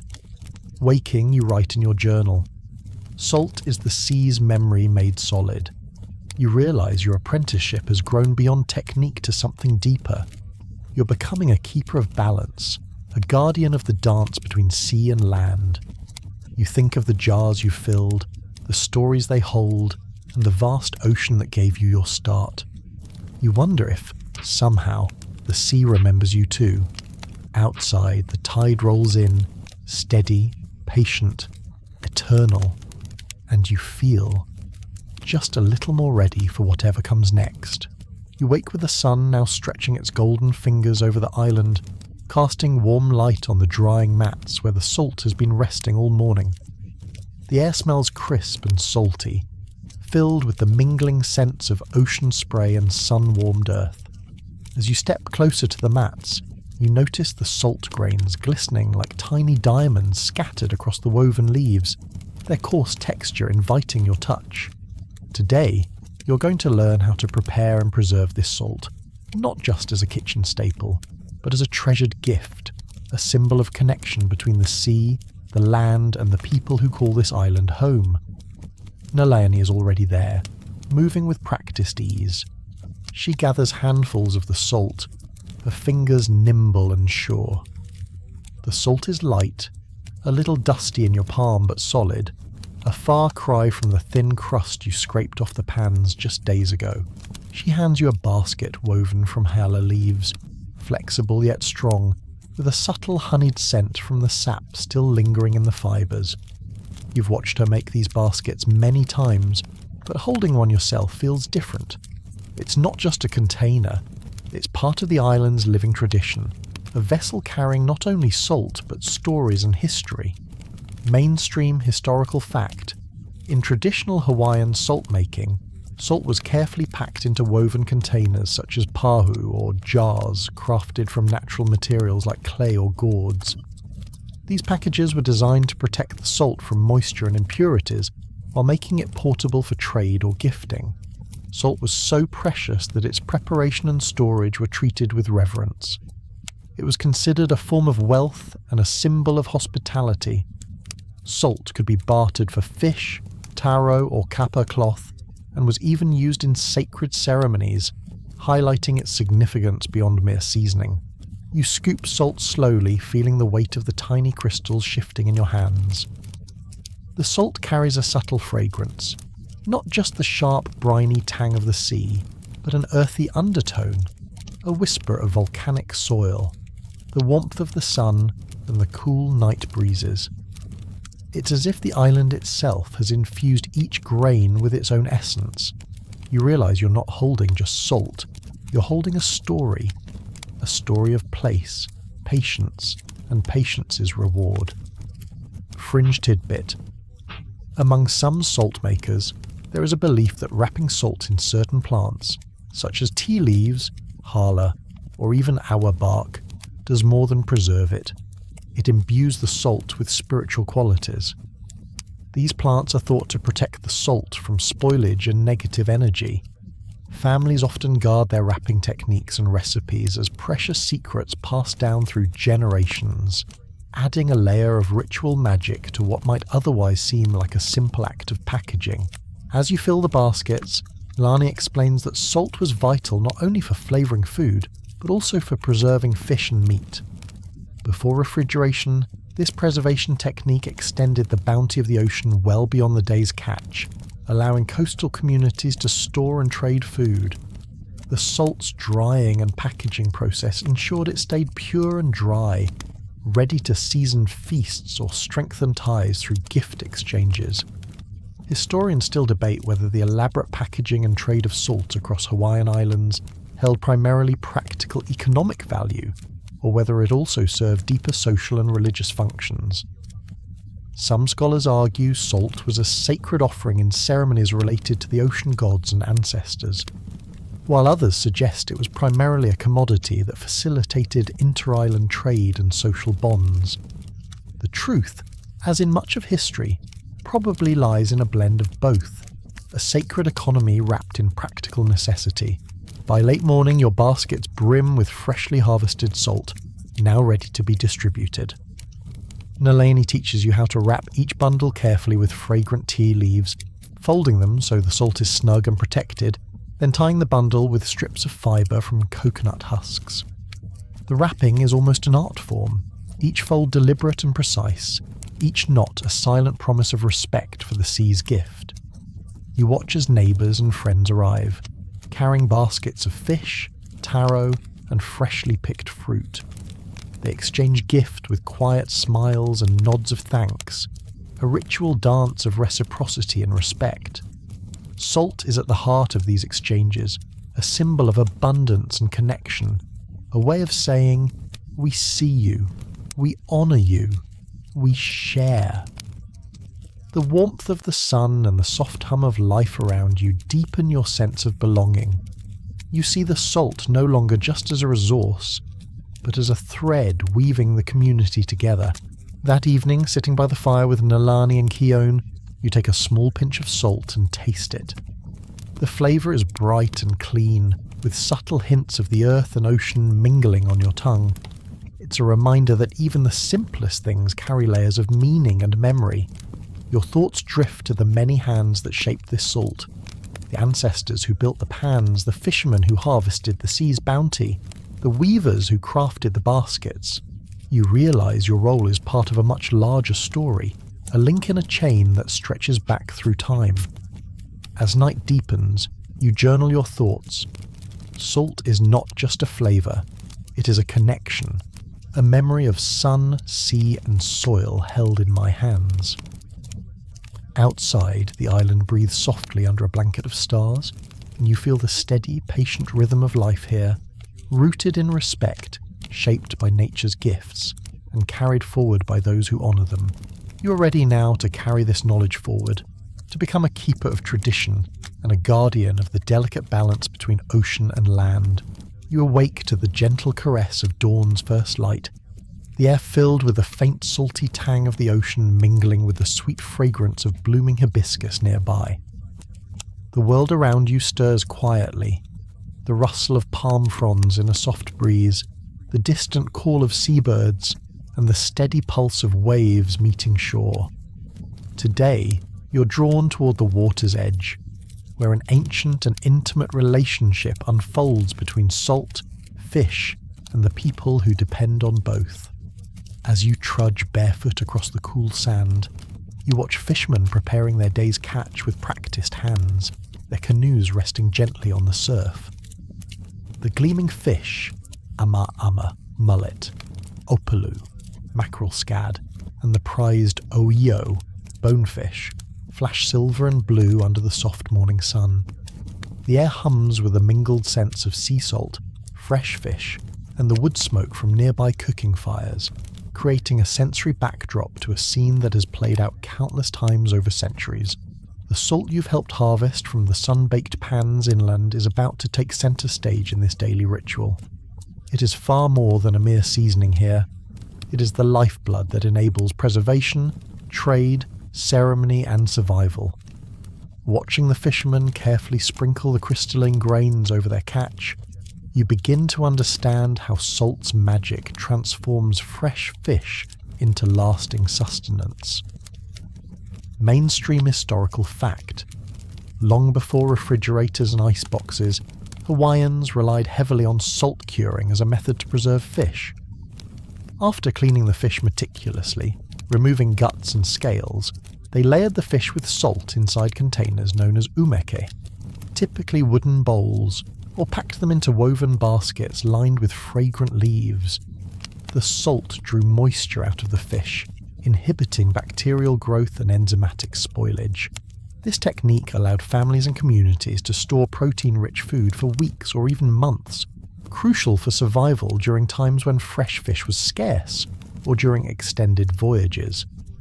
Moreover, salted fish became a treasured trade item, exchanged within and between islands, often featured in important ceremonies and feasts. You notice the reverence with which salt is applied.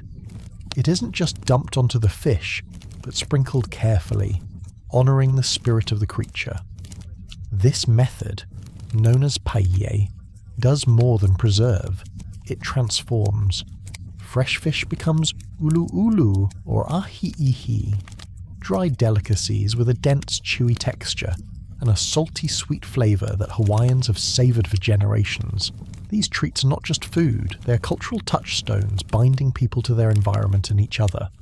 Fringe tidbit: some fishermen and salt harvesters believed that salt from certain pans possessed mana, a spiritual power imbued by the gods.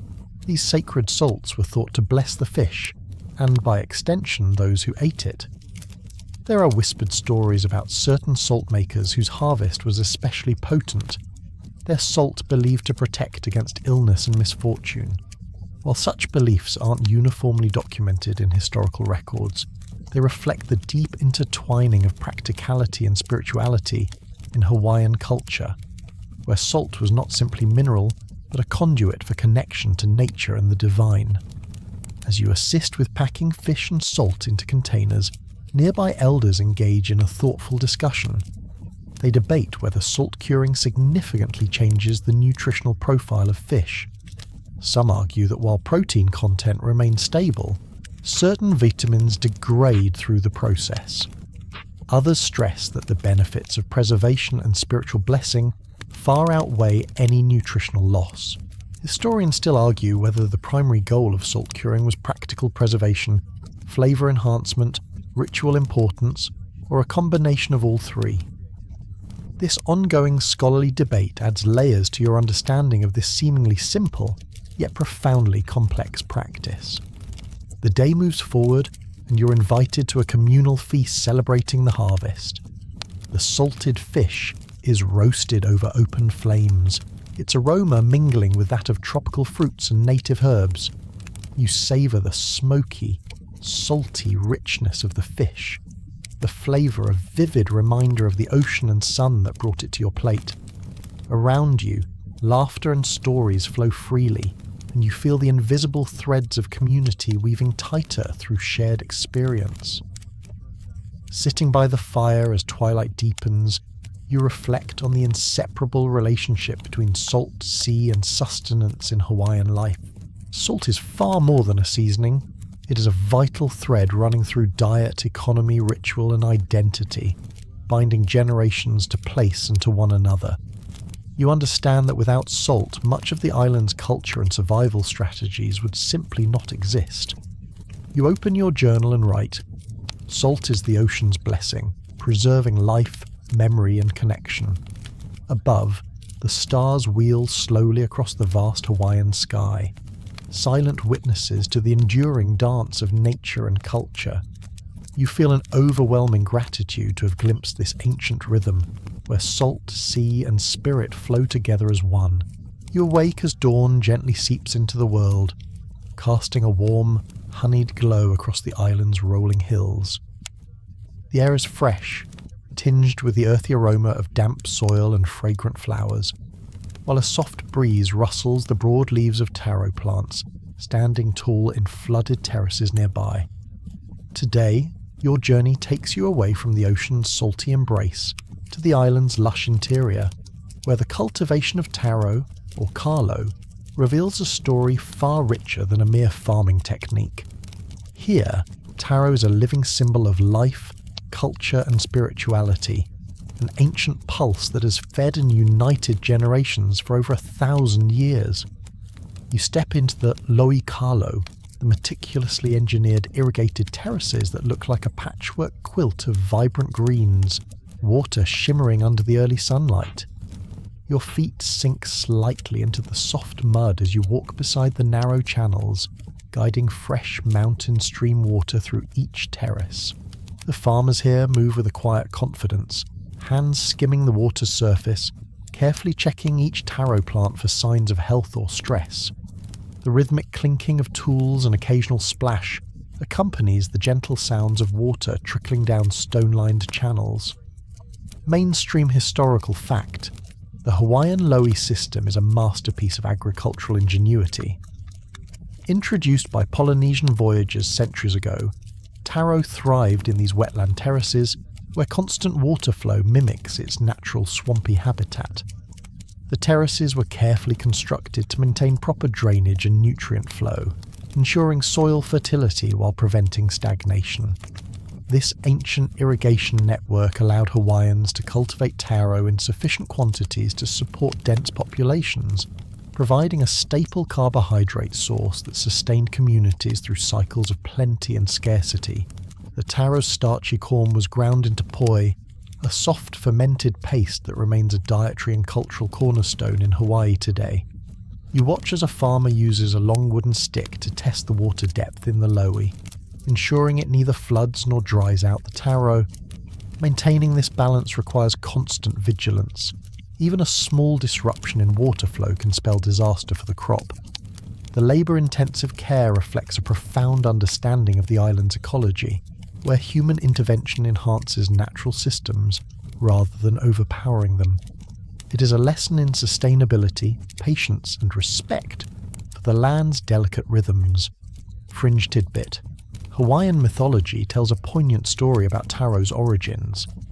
According to legend, the first taro plant, haloa, was the elder brother of the Hawaiian people, born from the union of the Sky Father and Earth Mother. The plant's corm is thus considered an ancestor, a sacred being deserving of honour and gratitude. Farmers often performed rituals before planting or harvesting, offering chants and gifts to invoke mana or spiritual power, blessing the plants and ensuring their growth. This reverence for taro highlights how intertwined agriculture and spirituality were. Farming was not simply survival, but a sacred dialogue between humans and nature. As the sun climbs higher, the fields shimmer under the tropical heat, and you join a community gathering where freshly harvested taro is prepared. The corms are peeled, boiled, and pounded rhythmically with wooden poi pounders against basalt stones. The pounding sound echoes softly across the terraces, a hypnotic beat that connects hands, hearts, and history. The resulting poi is smooth and sticky, its taste earthy and slightly tangy from natural fermentation, a flavour that carries the essence of the land and water. Sharing poi is an intimate act, a ritual that strengthens social bonds and reaffirms cultural identity. The communal bowl passes from hand to hand, accompanied by stories, laughter, and moments of silent appreciation. Eating poi is more than nourishment. It is a participation in an ancient tradition that honours ancestors and the land's generosity. You feel yourself become part of this continuum, linked to countless generations who have broken bread, or rather shared poi, in this very way. Historians still debate how the mastery of taro cultivation influenced Hawaiian society's evolution. Some argue that control over the loai and water management bolstered chiefly power and helped establish complex social hierarchies. Others believe the practice primarily fostered community cooperation and cultural cohesion. Regardless of the interpretation, it is undeniable that taro cultivation shaped not only diets, but the very social and spiritual fabric of the islands. As evening approaches, you sit quietly beside the terraces, the water's soft gurgle soothing your thoughts. The setting sun casts long shadows over the fields, and the island breathes a deep, slow sigh. You reflect on the delicate balance the Hawaiian people have maintained with their environment, cultivating, nurturing, and respecting it in a dance that has lasted centuries.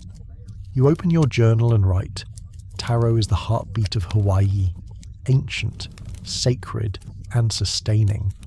Above, the sky deepens into a velvet canvas scattered with stars, their faint twinkle echoing the enduring spirit of the islands. You breathe in the night air, carrying the essence of earth, water, and tradition, and feel a quiet gratitude for this glimpse into a timeless harmony. You awaken as the first blush of dawn paints the sky with gentle pinks and golds, a soft breeze carrying the mixed scents of salt, earth, and blooming tropical flowers.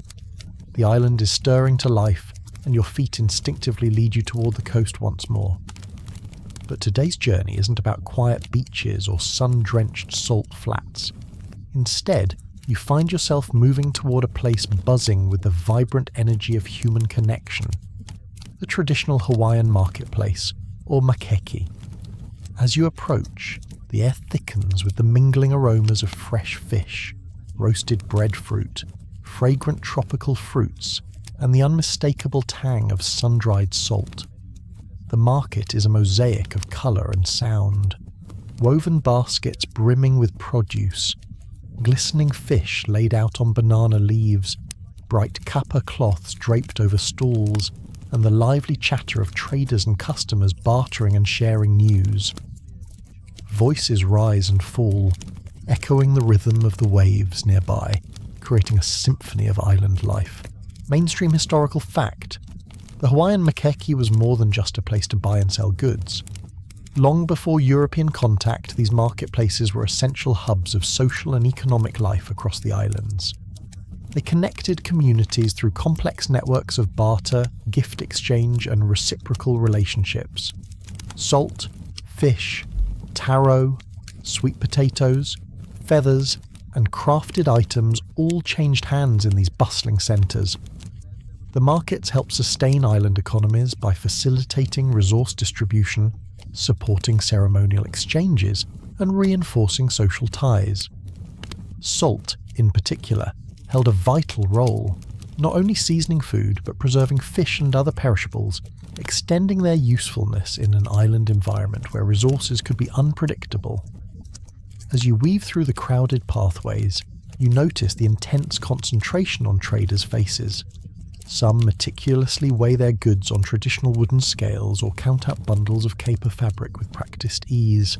Others negotiate with a sparkle of humour or sharp bargaining wit, their voices punctuated by laughter or good-natured teasing. Watching this lively commerce unfold, you sense the marketplace as a living, breathing organism, pulsing with tradition and adaptation. Fringe tidbit: among the market's bustle, you overhear whispers of ancient rituals once performed by traders and fishermen to ensure prosperity and protection. For instance, offerings to Kula, the revered fishing god, were believed to bless the waters and bring abundant catches. Traders might chant prayers or sprinkle salt to invoke mana, spiritual power, over their goods, weaving sacred intention into everyday transactions. Although these customs have faded in modern times, they reveal how deeply spiritual and practical life were intertwined in traditional Hawaiian culture. Your curiosity draws you to a group of elder traders debating the transformations that swept through Hawaiian trade following early European and American contact. Some argue that the introduction of new metals, manufactured goods, and currency disrupted centuries-old barter networks, sparking social shifts and economic stratification. Others contend that Hawaiians demonstrated remarkable resilience, cleverly integrating foreign items into their trade systems while preserving core traditional values. Historians still argue about the degree to which indigenous economies adapted or were overwhelmed by external forces, but the marketplace remains a crucial site for understanding these dynamics. As your eyes scan the stalls, a pile of glistening sun-dried salt crystals catches your attention. The salt's translucent sparkle mirrors the brilliance of the sun that coaxed it from ocean brine. You recall the painstaking labour involved in harvesting this precious mineral, collecting seawater into shallow ponds, waiting days for the sun to evaporate the moisture, then carefully raking and drying the salt to perfection. This humble mineral is far more than seasoning. It is a symbol of survival and ingenuity, connecting human effort with nature's rhythms. You watch as a merchant offers a small sample of salted fish to a customer, the firm texture and salty tang promising sustenance that can last through long journeys or food shortages. Salted fish was essential to islanders, especially in inland areas or during times when fresh fish was scarce. The preservation of food through salt allowed for more stable diets and facilitated trade across islands. As afternoon deepens, the marketplace gradually softens into a slower tempo. Vendors begin packing up, laughter grows quieter, and the last exchanges fade into friendly goodbyes. You join a communal feast nearby where islanders share the bounty of the day: freshly caught fish, taro poi, roasted sweet potatoes, coconut, and a sprinkling of sea salt that ties flavours together. Eating here is a communal act, a celebration of place, people, and persistence. Historians still debate how the economic shifts from contact and colonization reshaped traditional Hawaiian social structures and cultural practices. Some scholars emphasize loss and disruption, while others highlight continuity and adaptation. Either way, the marketplace is where these stories come alive, where old meets new, survival meets celebration, and culture is lived daily. As dusk settles, you sit quietly near the water, the island's heartbeat echoing in your chest. The scent of salt lingers on the breeze, mingling with the sounds of distant waves and soft laughter. You jot in your journal, "The market is the island's pulse, where salt, stories, and community flow like the tides." Night wraps the island in a calm embrace, the stars above shimmering like the salt crystals that once glistened in the sun. You breathe deeply, carrying the day's vibrant energy into the gentle stillness of the evening. You wake slowly as the island breathes in the cool morning air, dew still clinging to the lush foliage, glistening like tiny jewels on the leaves and grasses. The faint scent of damp earth and salt water lingers, mingling with the soft chorus of early birdsong and the gentle whisper of the breeze threading through palm fronds. Today, your path leads you once again to the shore, not to the familiar beaches warmed by the sun, but to the rocky, windswept coastline where the ancient Hawaiian relationship with the ocean reveals itself most profoundly. You stand there, toes sinking slightly into sand mixed with tiny shell fragments, waves rolling and breaking with a steady, soothing rhythm, and you prepare to dive deep into the story of the Wa, the traditional voyaging canoes, and the extraordinary navigational skills that allowed Polynesian ancestors to traverse vast, open oceans to settle the Hawaiian archipelago. The Wa was no ordinary vessel. It was a living, breathing embodiment of Hawaiian ingenuity, spirituality, and survival. Carved carefully from the strong reddish koa wood, native to the islands and prized for its durability and beauty, these double-hulled canoes were masterpieces of engineering long before any Western contact. They could carry dozens of people along with cargo such as food plants, tools, and even animals, enabling large-scale voyages across thousands of miles of open sea. You imagine the thrill and tension as a crew paddled and sailed, eyes scanning the horizon for signs of land or shifting weather, relying entirely on their senses and ancestral knowledge rather than instruments. Mainstream historical fact: the Polynesian navigation tradition was one of the most sophisticated non-instrumental maritime systems ever developed. Hawaiian navigators, known as wayfinders, expertly read the stars, ocean swells, bird flight paths, cloud formations, and even subtle colour changes in the water to determine direction and location. These techniques enabled the settlement of Hawaii roughly between 1000 and 1200 years ago, part of a larger Polynesian expansion across the Pacific that connected islands from New Zealand to Easter Island and beyond. The knowledge was passed down orally, often within select families or communities, creating a sacred lineage of navigators responsible for guiding their people safely across perilous waters. Fringe tidbit: some modern researchers propose that Hawaiian wayfinders used what's called a star compass, a mental map linking the rising and setting points of particular stars with directions and island positions. Navigators memorize these celestial points and combine them with other environmental cues, forming an invisible network of navigation guides. There's debate among historians and anthropologists about whether this compass was a formalised tool widely taught or a more fluid, intuitive system known only to master navigators. Yet, the consensus is that the star compass, coupled with detailed environmental observation, made ocean voyages not only possible but remarkably precise. You watch a contemporary whale festival happening nearby, where paddlers skillfully race sleek replicas of these ancient vessels. The rhythmic pounding of drums and the melodic chant of the crews echo over the water, a vibrant homage to their ancestors. The synchronization of strokes, the powerful propulsion through the waves, and the communal spirit all reflect a deep cultural resurgence, reminding you that this tradition is far from a relic. It is alive, thriving, and evolving in modern Hawaii. You dip your hand into the cool ocean water, letting the salty liquid slip through your fingers as you contemplate the vastness of the Pacific and the bravery it took for those early navigators to set off into unknown horizons. The ocean wasn't a barrier, but a vast highway connecting islands, peoples, and cultures. These voyages were acts of faith, skill, and intimate knowledge of nature's language, reading the stars like a map, sensing the direction of invisible currents beneath the waves, and interpreting the flight paths of seabirds as signs of nearby land.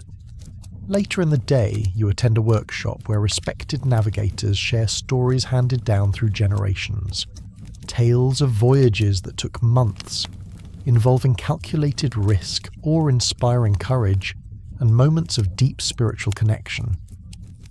They describe the sensations of the swell beneath the hull, the subtle changes in wind and cloud, and the ancient chants that accompanied their journeys. This knowledge, you learn, was more than practical. It was deeply tied to identity, community, and respect for the natural world. Historians still debate exactly how these migration routes were developed and the timeline of settlement, especially as new archaeological discoveries challenge earlier theories.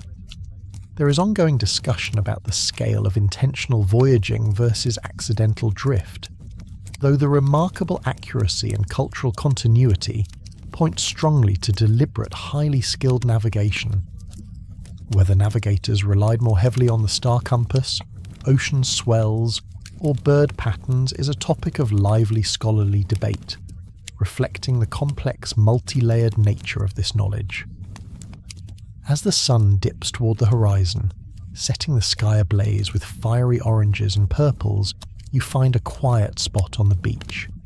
The sound of the ocean rolling in steady waves mingles with the distant songs of the paddlers still celebrating their heritage.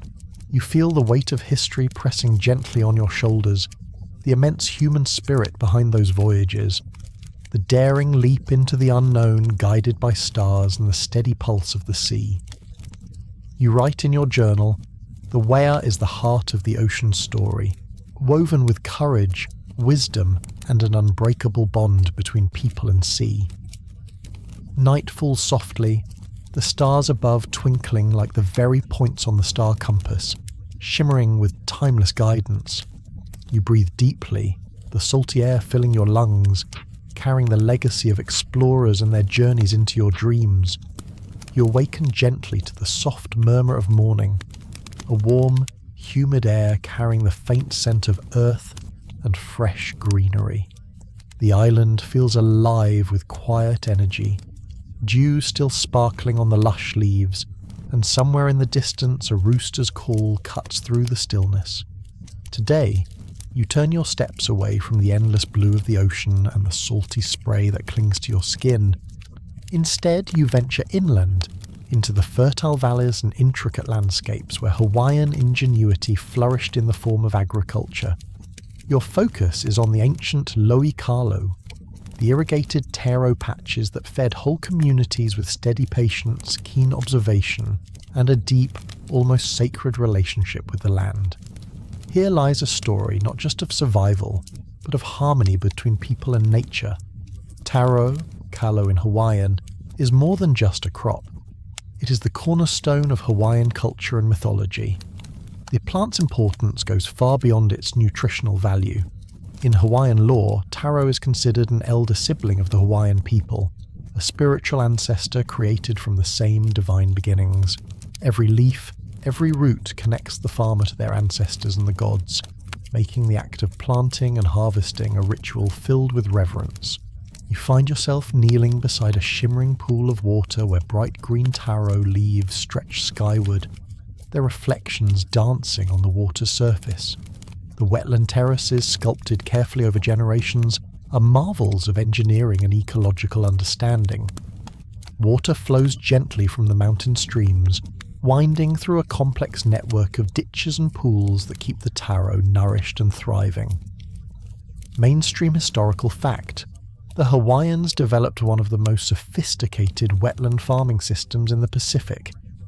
The Lo'ikalo system was a testament to their intimate knowledge of hydrology and ecology, engineering terraces and channels that maximized fresh water flow while preventing erosion and conserving vital nutrients in the soil.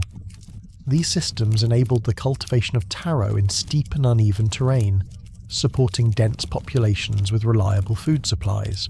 The practice required communal labour and was closely tied to the social and religious calendar, with planting and harvesting seasons marked by ceremonies and offerings to the gods. This knowledge was passed orally through generations, embedding not just agricultural techniques, but values of stewardship and respect for the land. Fringe tidbit: recent archaeological studies suggest that Hawaiian farmers might have employed sophisticated crop management techniques akin to crop rotation or intercropping long before Western agricultural science formalized these concepts. Some evidence indicates that companion plants were grown alongside taro to deter pests naturally or to improve soil health. This ancient organic farming system allowed for long-term soil fertility without chemical inputs. Historians still debate how widespread these practices were and whether they represent isolated innovation or a broad indigenous knowledge system that is only now beginning to be fully recognized. As you walk through one of these verdant valleys, you see a family tending their lo'i with practiced ease. They move gracefully, thinning overcrowded taro plants, adjusting irrigation gates to regulate water flow, and carefully clearing debris to prevent blockages. The connection between the farmers and their kalo feels almost spiritual. You're reminded of the Hawaiian concept of aloha aina, love and respect for the land, which forms the ethical foundation for sustainable farming practices and communal care. But the agricultural ingenuity doesn't stop with the wetland patches. You make your way to the upland areas, where the terrain is drier and the climate more variable. Here, Hawaiian farmers grew a variety of other crops such as sweet potatoes, huala, yams, uhi, bananas, maya, and breadfruit, ulu. These dryland fields were carefully managed to conserve moisture and protect against soil erosion. The combination of wetland and dryland farming created a diverse, resilient agricultural system, capable of producing food year-round. The farmers demonstrated an impressive understanding of microclimates and soil types, skillfully balancing different crops to ensure continuous harvests and food security. Historians still argue about the extent to which European contact transformed these agricultural networks. The introduction of new plants, animals and diseases in the 18th and 19th centuries caused significant upheaval, and some argue that traditional systems declined or were replaced. Yet others emphasize the adaptability and innovation of Hawaiian farmers, who incorporated new species and techniques while maintaining core indigenous practices.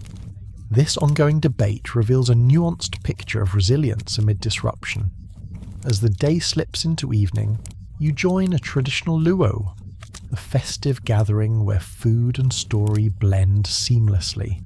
Plates laden with poi, a smooth, tangy paste made from mashed taro, sit alongside laulau, fish and pork wrapped in taro leaves, and other island delicacies like fresh fish, sweet breadfruit, and creamy coconut pudding. Each bite carries centuries of history, care, and cultural identity. Around you, elders share stories of past harvests and ancestral gardens, passing on wisdom through laughter, song, and gentle admonitions to care for the land as those before you did. The warm glow of the setting sun bathes the valley in golden light, and you breathe deeply, feeling the pulse of the island's heart in the soil beneath your feet and the water that sustains it. The garden is not merely a place of food production. It is a living archive of tradition, culture, and connection. You think of the countless generations who work this land with reverence and patience, a testament to human creativity and harmony with nature. As night falls, the sounds of the island slow, the soft rustle of leaves, distant calls of nocturnal creatures, and the steady murmur of water flowing through irrigation channels. You lie back under a canopy of stars, your mind drifting through the cycles of planting and harvest, the sacred rituals tied to the earth, and the enduring legacy of those who shaped the land with love.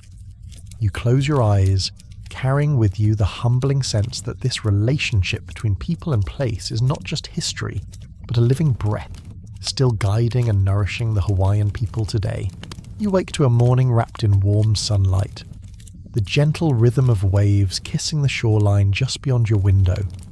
The air carries a mingling of salt, tropical blooms, and the faint smoke of cooking fires from nearby villages. But today, you're not drawn to the ocean's edge or the verdant valleys inland. Instead, your journey takes you into the heart of the 19th century, a period when Hawaii's serene island life began to ripple with the arrival of foreign ships, traders, missionaries, and new ideas, changing the island's destiny forever. Picture this: tall wooden sailing ships with billowing white sails anchoring in Honolulu harbour. The creak of ropes and shouts of sailors echo through the bustling port as crews from faraway lands step onto the soft volcanic sand. They carry with them goods that gleam like treasures, textiles woven from strange fibres, gleaming tools, exotic spices, and gadgets that would baffle even the most curious Hawaiian eyes. The islanders watch these arrivals with a mix of curiosity and caution. The sea has always brought visitors, but these new arrivals are different. They bring new power, new demands, and a hunger that feels unstoppable. Mainstream historical fact: the early 1800s ushered in one of the most significant upheavals in Hawaiian society, the Great Mahile. This radical reform, introduced under King Kamehameha III, redefined land ownership in Hawaii for the first time in centuries. Previously, land had been held communally, managed by chiefs and used by families and communities according to ancient customs. The Mahile turned land into a commodity, formalizing private ownership rights. Suddenly, land could be bought, sold, or leased, opening the door for foreigners and plantation owners to acquire vast swathes of Hawaiian territory. The implications were profound, setting off waves of social and economic change that still echo today. You stroll along the growing streets of Honolulu, where timber-framed buildings stand beside traditional hail with thatched roofs. Missionaries have arrived, establishing schools and churches. Their hymns and prayers ripple through the valleys, sometimes blending with ancient chants, other times clashing sharply. Western education offers literacy and new opportunities, but also introduces a stern new moral code and religion that challenge Hawaiian spirituality. You overhear conversations in multiple tongues, Hawaiian, English, Chinese, and others, as the islands become a crossroads of global cultures, a quirky tidbit to lighten the mood. In the 1860s, an American merchant named Thomas Spencer imported the first roller skates to Honolulu. Imagine the scene: a group of local kids and curious adults trying to balance awkwardly on these strange wheeled contraptions on wooden sidewalks. Laughter erupts as people stumble and wobble, some managing a few clumsy glides before tumbling down. While it seems trivial, this small episode is emblematic of the tides of change rolling quietly yet inexorably through Hawaiian life, introducing innovations and cultural shifts in unexpected ways. But beneath the excitement of new inventions and the promise of trade, you feel the undercurrent of tension. The Great Mahili's consequences are far-reaching and complicated. Historians still argue whether it ultimately helps preserve Hawaiian sovereignty by adapting to global pressures, or whether it paved the way for native land loss and displacement. By legally privatising land, the system undermined traditional stewardship, leading to many Hawaiians losing access to the land that had sustained their families for generations. At the same time, it allowed the establishment of sugar plantations and other enterprises that fueled the island's economy and tied Hawaii more deeply into global trade networks. Walking past a busy market, you see native farmers and fishermen alongside traders from China, Japan, and the mainland United States. Sugar plantations stretch in the distance like endless green waves, tended by immigrant labourers brought in from Asia and elsewhere. These labourers live in cramped camps far from home, often enduring harsh conditions while helping turn Hawaii into a powerhouse of sugar production. The plantations bring wealth and growth, but also social stratification and racial tensions, issues that simmer beneath the island's tropical beauty.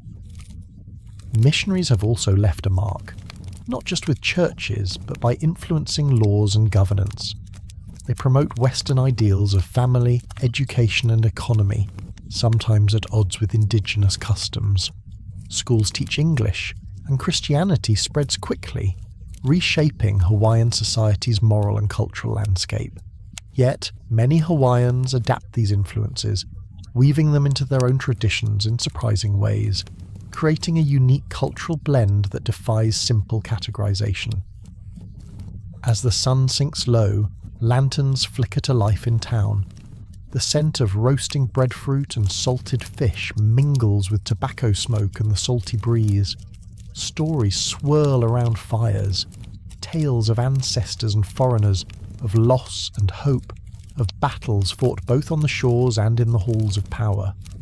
You catch a glimpse of a Hawaiian elder quietly reciting genealogies, keeping alive a history that threatens to fade amidst the whirl of change.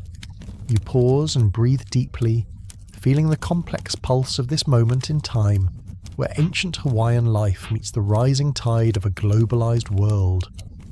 The island's identity hangs in delicate balance, challenged by foreign influence yet buoyed by resilience and adaptability. The day closes with a bittersweet sense that Hawaii stands at a crossroads, shaped by forces beyond its shores, but rooted in a deep, enduring love for the land and sea. Change, like the ocean tide, comes with unstoppable power and rhythm, shaping, eroding, and renewing all it touches. As you lie beneath a vast sky sprinkled with stars, the stories of this island and its people hum softly in your mind, a timeless melody of endurance, transformation, and hope. You wake to a world where the calm island mornings have grown heavy with tension, and the scent of change hangs thick in the tropical air. The 19th century's closing decades have arrived, and with them, the fragile balance between Hawaiian sovereignty and foreign influence teeters on the edge of collapse. You find yourself walking through the streets of Honolulu, a place transformed from a quiet Pacific haven into a hotbed of political intrigue, economic ambition, and cultural collision. The city hums with activity. Sailors, merchants, plantation owners, and diplomats mingle in markets and government halls. The Hawaiian monarchy, once unchallenged, faces mounting pressure from an ever-growing foreign population intent on reshaping the islands in their own image. Queen Liliuokalani, the last reigning monarch of the Kingdom of Hawaii, stands at the centre of this storm, determined to safeguard her people's heritage and sovereignty against forces that seem both relentless and inscrutable. You step into a moment thick with urgency and defiance. The Bayonet Constitution of 1887, forced upon King Kalakaua by a group of mostly American businessmen and politicians, has severely curtailed the monarchy's power. This constitution disenfranchises many native Hawaiians and concentrates political and economic control in the hands of wealthy, mostly white plantation owners and foreign residents. Queen Liliuokalani inherits this precarious situation when she ascends the throne in 1891. Her heart is set on restoring the rights of her people, reversing the damage done by the bayonet constitution and reasserting native authority. You can almost hear the whispered conversations and fiery speeches as the Queen drafts a new constitution aimed at reclaiming power for the monarchy and Native Hawaiians. It is a bold move, one that unsettles the foreign elites who had grown comfortable under the previous arrangement. Tensions rise. You imagine secret meetings behind closed doors, political pamphlets circulated in the shadows, and a city bracing itself for confrontation. Mainstream historical fact. In January 1893, a group of American and European businessmen, backed covertly by the United States Minister to Hawaii and supported by US Marines landed from the USS Boston, orchestrated a coup d'etat that overthrew Queen Liliuokalani. They established a provisional government led by Sanford B. Dole, signalling the effective end of the Hawaiian kingdom and paving the way for eventual annexation by the United States. But history is never just dry facts. You hear tales of resistance and resilience that defy the headlines. Among these is the Royal Order of the Loyal Leis, a secret society formed by royalists determined to oppose the overthrow. Using traditional Hawaiian floral garlands, leis, as coded symbols of allegiance and secret communication, they wove a quiet rebellion into the very fabric of their culture. Different flowers and arrangements carried hidden meanings, messages of solidarity, warnings, and calls for unity. The very symbols of hospitality and love became tools of political defiance. Historians still argue whether the overthrow was a tragic inevitability or an avoidable crime, and whether the United States government's role constituted unlawful intervention or a strategic expansion of influence. The question remains deeply divisive, tied to issues of colonialism, sovereignty, and justice. What is undeniable, though, is the ongoing legacy of that tumultuous moment, a native Hawaiian people striving to reclaim their voice and their rights amidst the complex realities of modern geopolitics. As you walk through the grounds of Iolani Palace, the former royal residence, you feel the weight of history etched into every corner. The gleaming woodwork, intricate carvings, and majestic halls tell stories of ceremonies and council, joy and sorrow. You can almost see Queen Liliuokalani sitting at her writing desk, penning her famous farewell song, Aloha Oe, a haunting melody that carries the sorrow, hope, and enduring spirit of her people. Outside, the landscape tells a parallel story. The gentle hills and fertile plains now bear the scars of sugar plantations stretching endlessly, tended by waves of immigrant labourers from China, Japan, the Philippines, and Portugal. These workers live far from home, bound by difficult conditions, yet they form new communities that add rich layers to Hawaii's cultural tapestry. The islands are no longer isolated. They are a crossroads of the world, a meeting place of peoples and cultures, each with their own dreams and struggles. But amidst the upheaval, Hawaiian culture endures and adapts. Hula dances in secret gatherings, chants echo softly in hidden valleys, and the Hawaiian language, once suppressed, continues to be spoken in pockets of resistance.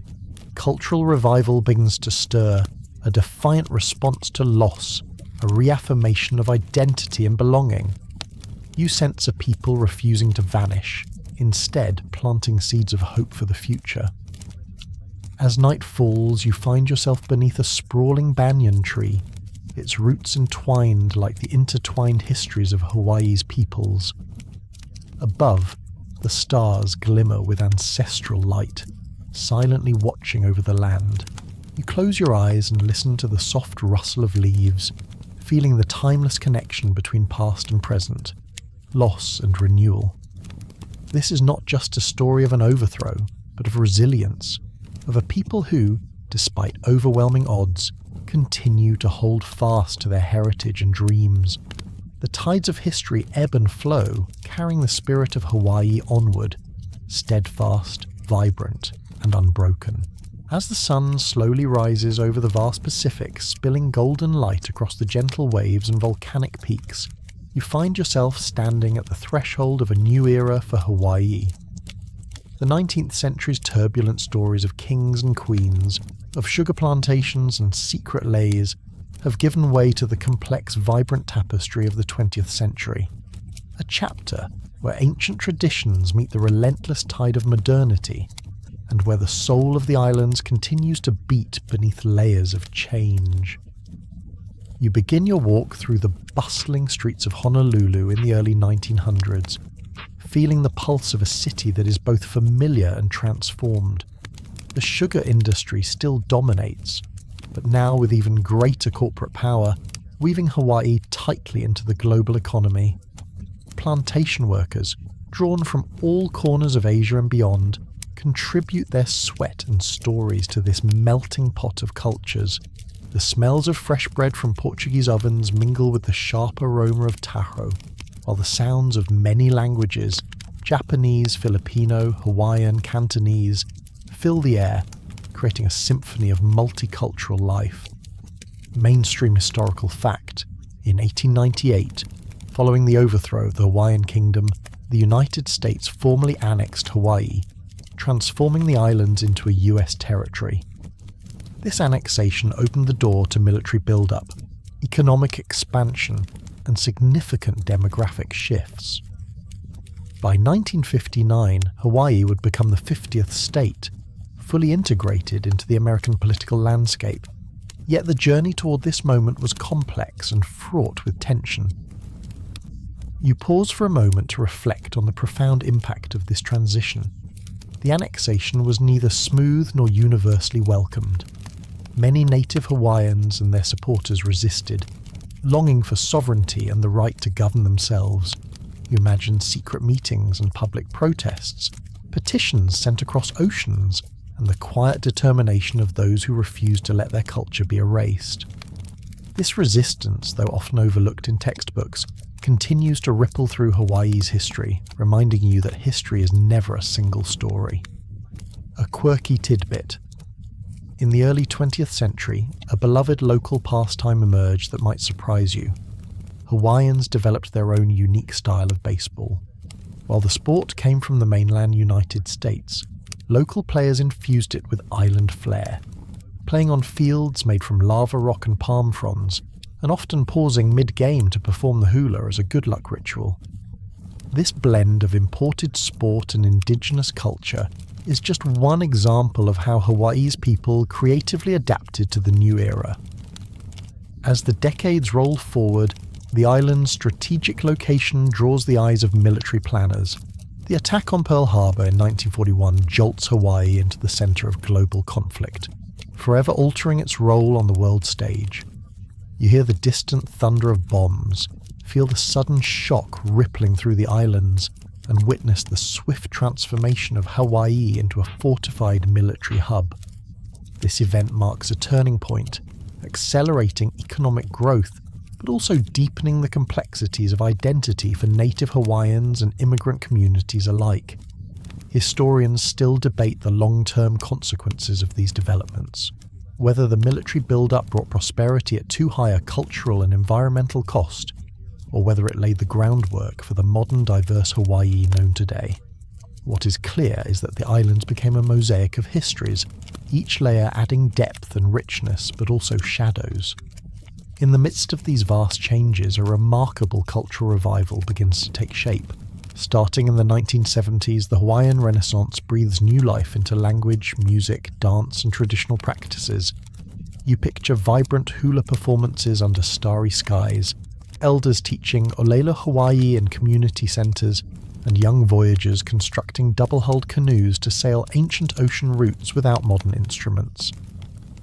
The voyage of the Hokulea, a recreated Polynesian voyaging canoe, symbolises a powerful reclaiming of identity. Navigating by stars and nature, it reconnects Hawaiians to their ancestors' knowledge and resilience. This renaissance is more than nostalgia. It is a bold statement of survival and pride. You witness protests and legal battles for land rights, campaigns to protect sacred sites, and schools dedicated to teaching Hawaiian history from a native perspective. The aloha spirit, often misunderstood as just a friendly greeting, reveals itself as a deep philosophy of care, respect, and connection that sustains these efforts. Walking through contemporary Hawaii, you see how these stories intertwine with everyday life. Food trucks serve plate lunches that blend Japanese, Filipino, and Hawaiian flavors. Street art celebrates indigenous heroes and mythology. Festivals fill the calendar with music, dance, and stories passed down through generations. You overhear conversations in Hawaiian, English, and many immigrant languages, all flowing together like the ocean tides. Yet, challenges remain. Tourism, a massive economic driver, brings both opportunity and strain. The environment faces threats from development and climate change. Debates over sovereignty, reparations, and cultural preservation continue to stir passionate discussion. You realise that Hawaii's story is very much alive, a living, breathing dialogue between past and future. As night deepens, you find a quiet spot overlooking the ocean. The stars above shine like ancient ancestors watching over the islands, their light crossing centuries and seas. You breathe in the cool air scented with plumeria and salt, feeling a profound sense of connection and peace. This final scene in your journey is not an ending, but a continuation. A reminder that Hawaii's history is ongoing, shaped by every voice, every choice, and every dream. As you close your eyes, the island's timeless rhythm lulls you, carrying you gently into rest.